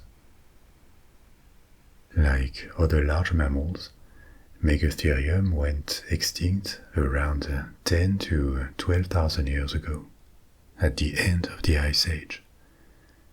And it seems the arrival of humans, and with them hunting, was a major cause of this extinction.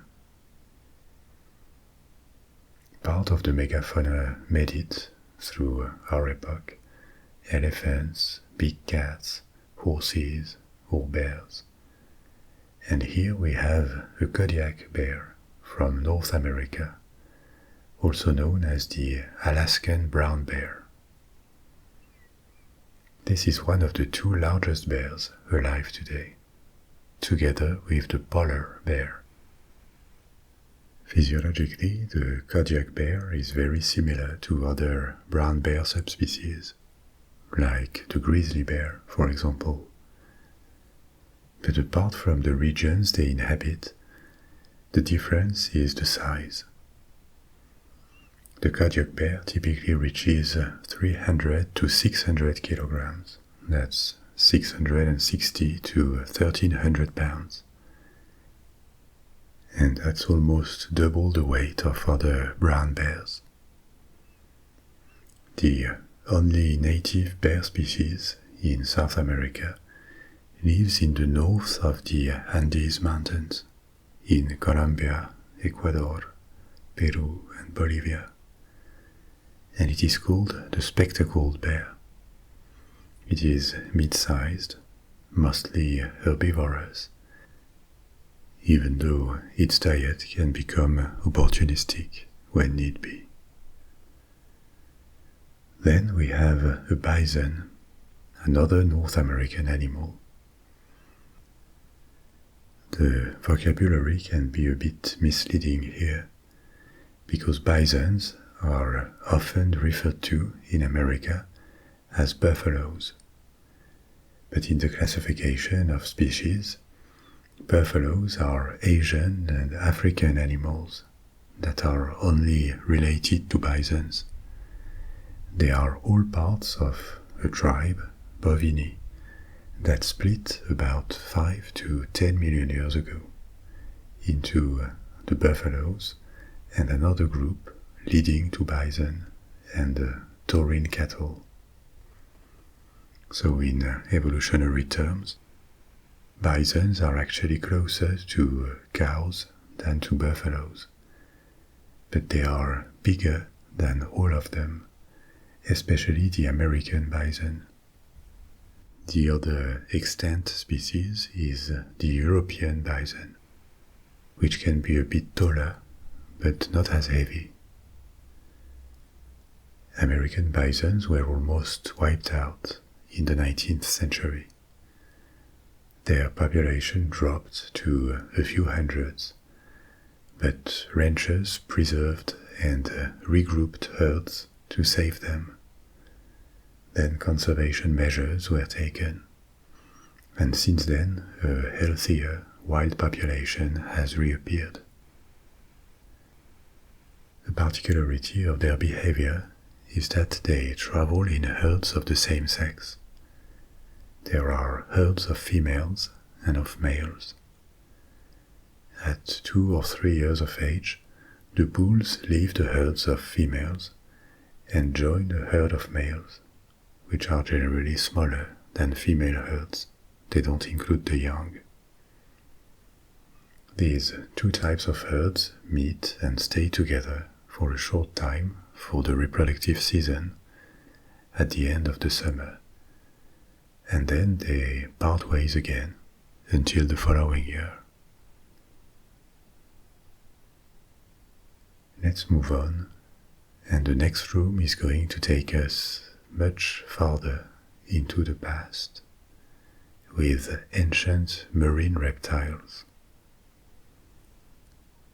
We always talk about fossils, but what are fossils concretely?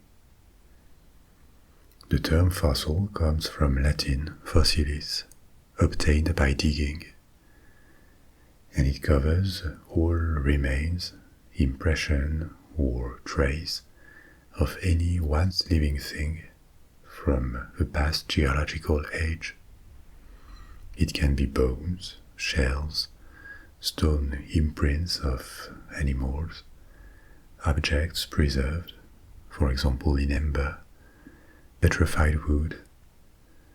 Technically, coal or oil also are fossils. They are called fossil fuels. But the ones that interest paleontology are the ones that give information about past living creatures and plants, or help us date things and elaborate a geological timescale. But how do fossils form? Because when we see the skeleton of a dinosaur or a fish on a piece of rock, we are actually not looking at the matter they were made of.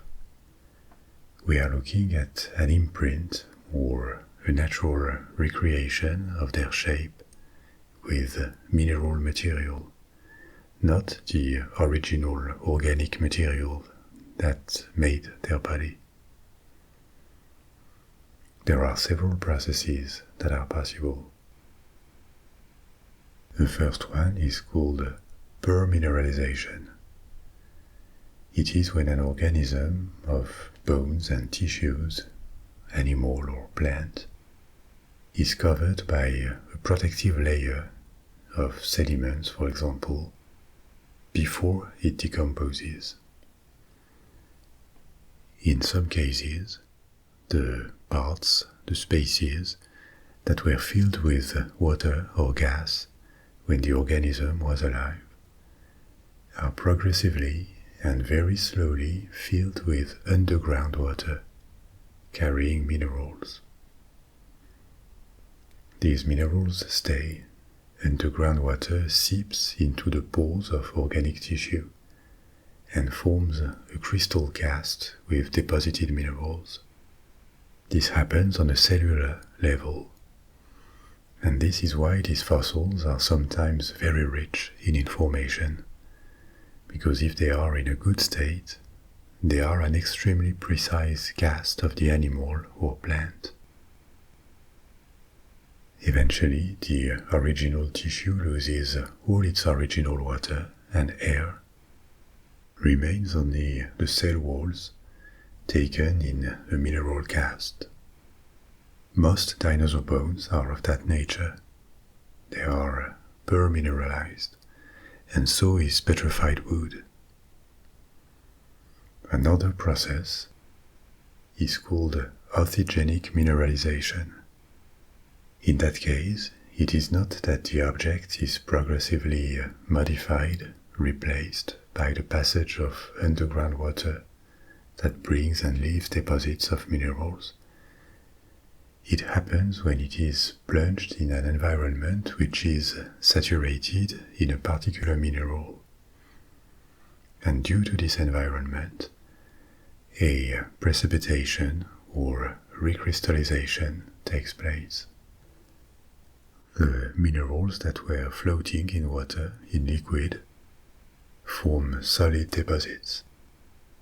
This process is very common in deep-sea sedimentation. This is how calcium carbonate and many types of clays form. Yet another process is carbonization.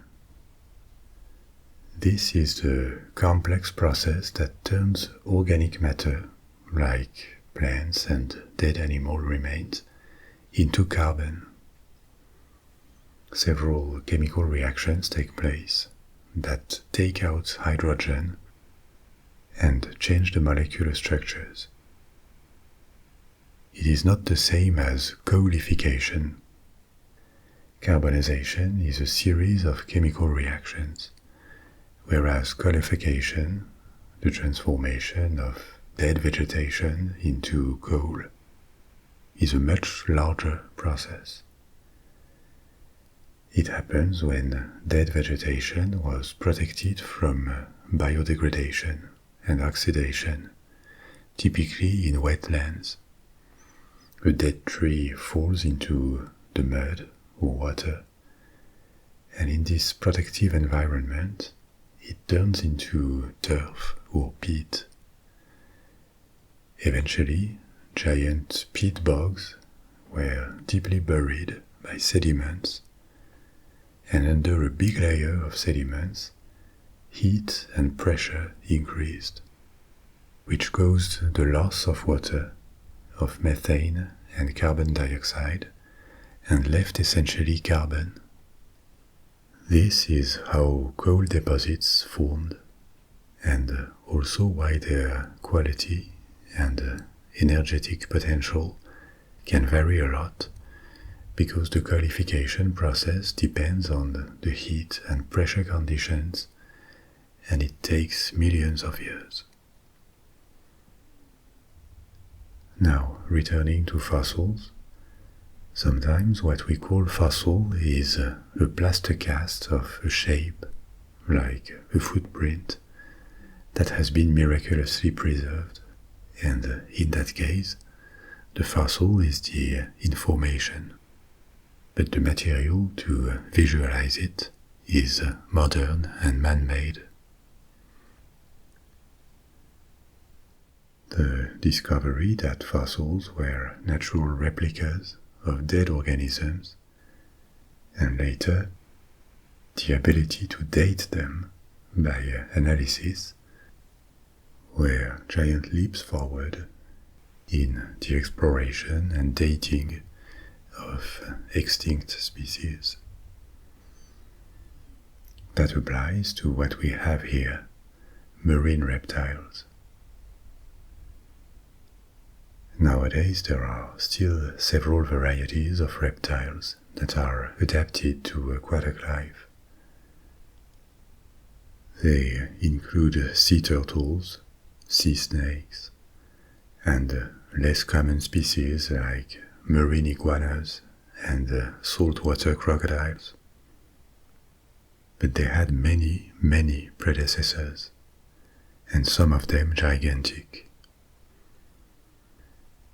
The oldest group of fully aquatic reptiles that we know of are called mesosaurs, not to be confused with mosasaurs that I will tell you about in a minute.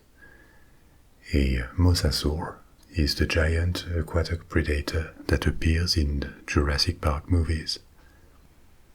Mesosaurs lived long before that time, between 300 and 270 million years ago, and they were much smaller, a few feet at most, with the appearance of a small crocodile.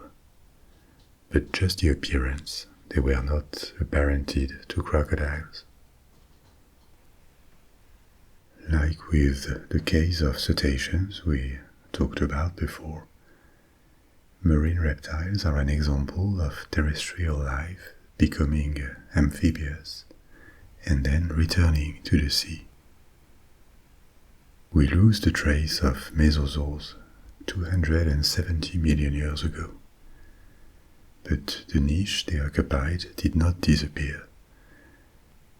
And soon the food chains in the seas would be dominated by other reptiles, especially ichthyosaurs and sauropterygians, a group better known under the names of some of its members, like plesiosaurs or placodons. But let's take these names, these terms, one by one. Ichthyosaurs, which is Greek for fish lizard, looked a bit like dolphins. Their limbs had been fully transformed into flippers. But the difference with the fish is that these flippers could contain a lot of different digits and phalanges, the remains of their past as terrestrial animals. They breathed air, and their sizes varied from 1 to 20 meters. That's 3 to 66 feet. They all were predators, and between 250 and 90 million years ago, their representants were among the top predators. During this very long period, many species of ichthyosaurs appeared and disappeared. They could have competed with the other big group of marine reptiles of these periods, sauropterygians, from Greek again, meaning lizard flippers. As far as we know, ichthyosaurs had a similar silhouette between them, even though their sizes could vary a lot. Sauropterygians took more varied shapes. They moved their tails vertically, like cetaceans, and contrary to ichthyosaurs, they may have lived like seals with periods in and out of water, at least at the beginning. An example of that are the nothosaurs that lived at the beginning of the period and averaged about 3 meters, 10 feet in length, with a long body and tail. They were contemporary of another branch, the placodons, tablet thieves, which were a bit smaller in average. It is believed placodons ate mollusks, and these flat teeth were useful to crush shells. Placodons evolved with heavier and heavier bony plates on their back, presumably to protect them while they fed, to the point that their appearance became almost similar to turtles. This evolution might have been a consequence of the progressive rise of bigger and bigger predators at the time, like ichthyosaurs and nothosaurs, that placodons needed to protect against, because their size was not enough. Around 200 million years ago, appeared another subgroup that would come to dominate the seas for dozens of millions of years, plesiosaurs. They also came in a variety of sizes, some of them reaching 17 meters. Some species had very long necks and a small head, typically how the Loch Ness Monster is portrayed, and they probably fed on small sea animals. Others were built with a short neck and a large head. These were the apex predators of their time, hunting large prey that probably included their fellow plesiosaurs. And they were not alone. In their last 40 million years of existence, they were joined by mosasaurs that are thought to have lived in shallow, warm waters and could reach similar sizes to the largest plesiosaurs, with very powerful jaws. Ancient oceans were always a dangerous place, but between 166 million years ago, they were possibly at their most dangerous and competitive, with that variety of large marine reptiles that sat on top of the food chains, above sharks that would displace them later, but that's another story. I said 66 million years ago because all these species went extinct in one of the most devastating extinction events in the history of life on Earth, the Cretaceous Paleogene event, the one that put an end to the domination of dinosaurs. Due to the collapse of food chains, no large-size animal made it to the following period, and with it, the era of marine reptiles dominating the seas ended. They did not disappear. Turtles or crocodilians survived this mass extinction. But when life radiated again, other predators took their place, including sharks or cetaceans. You remember we talked about Basilosaurus before, the large hunting whale.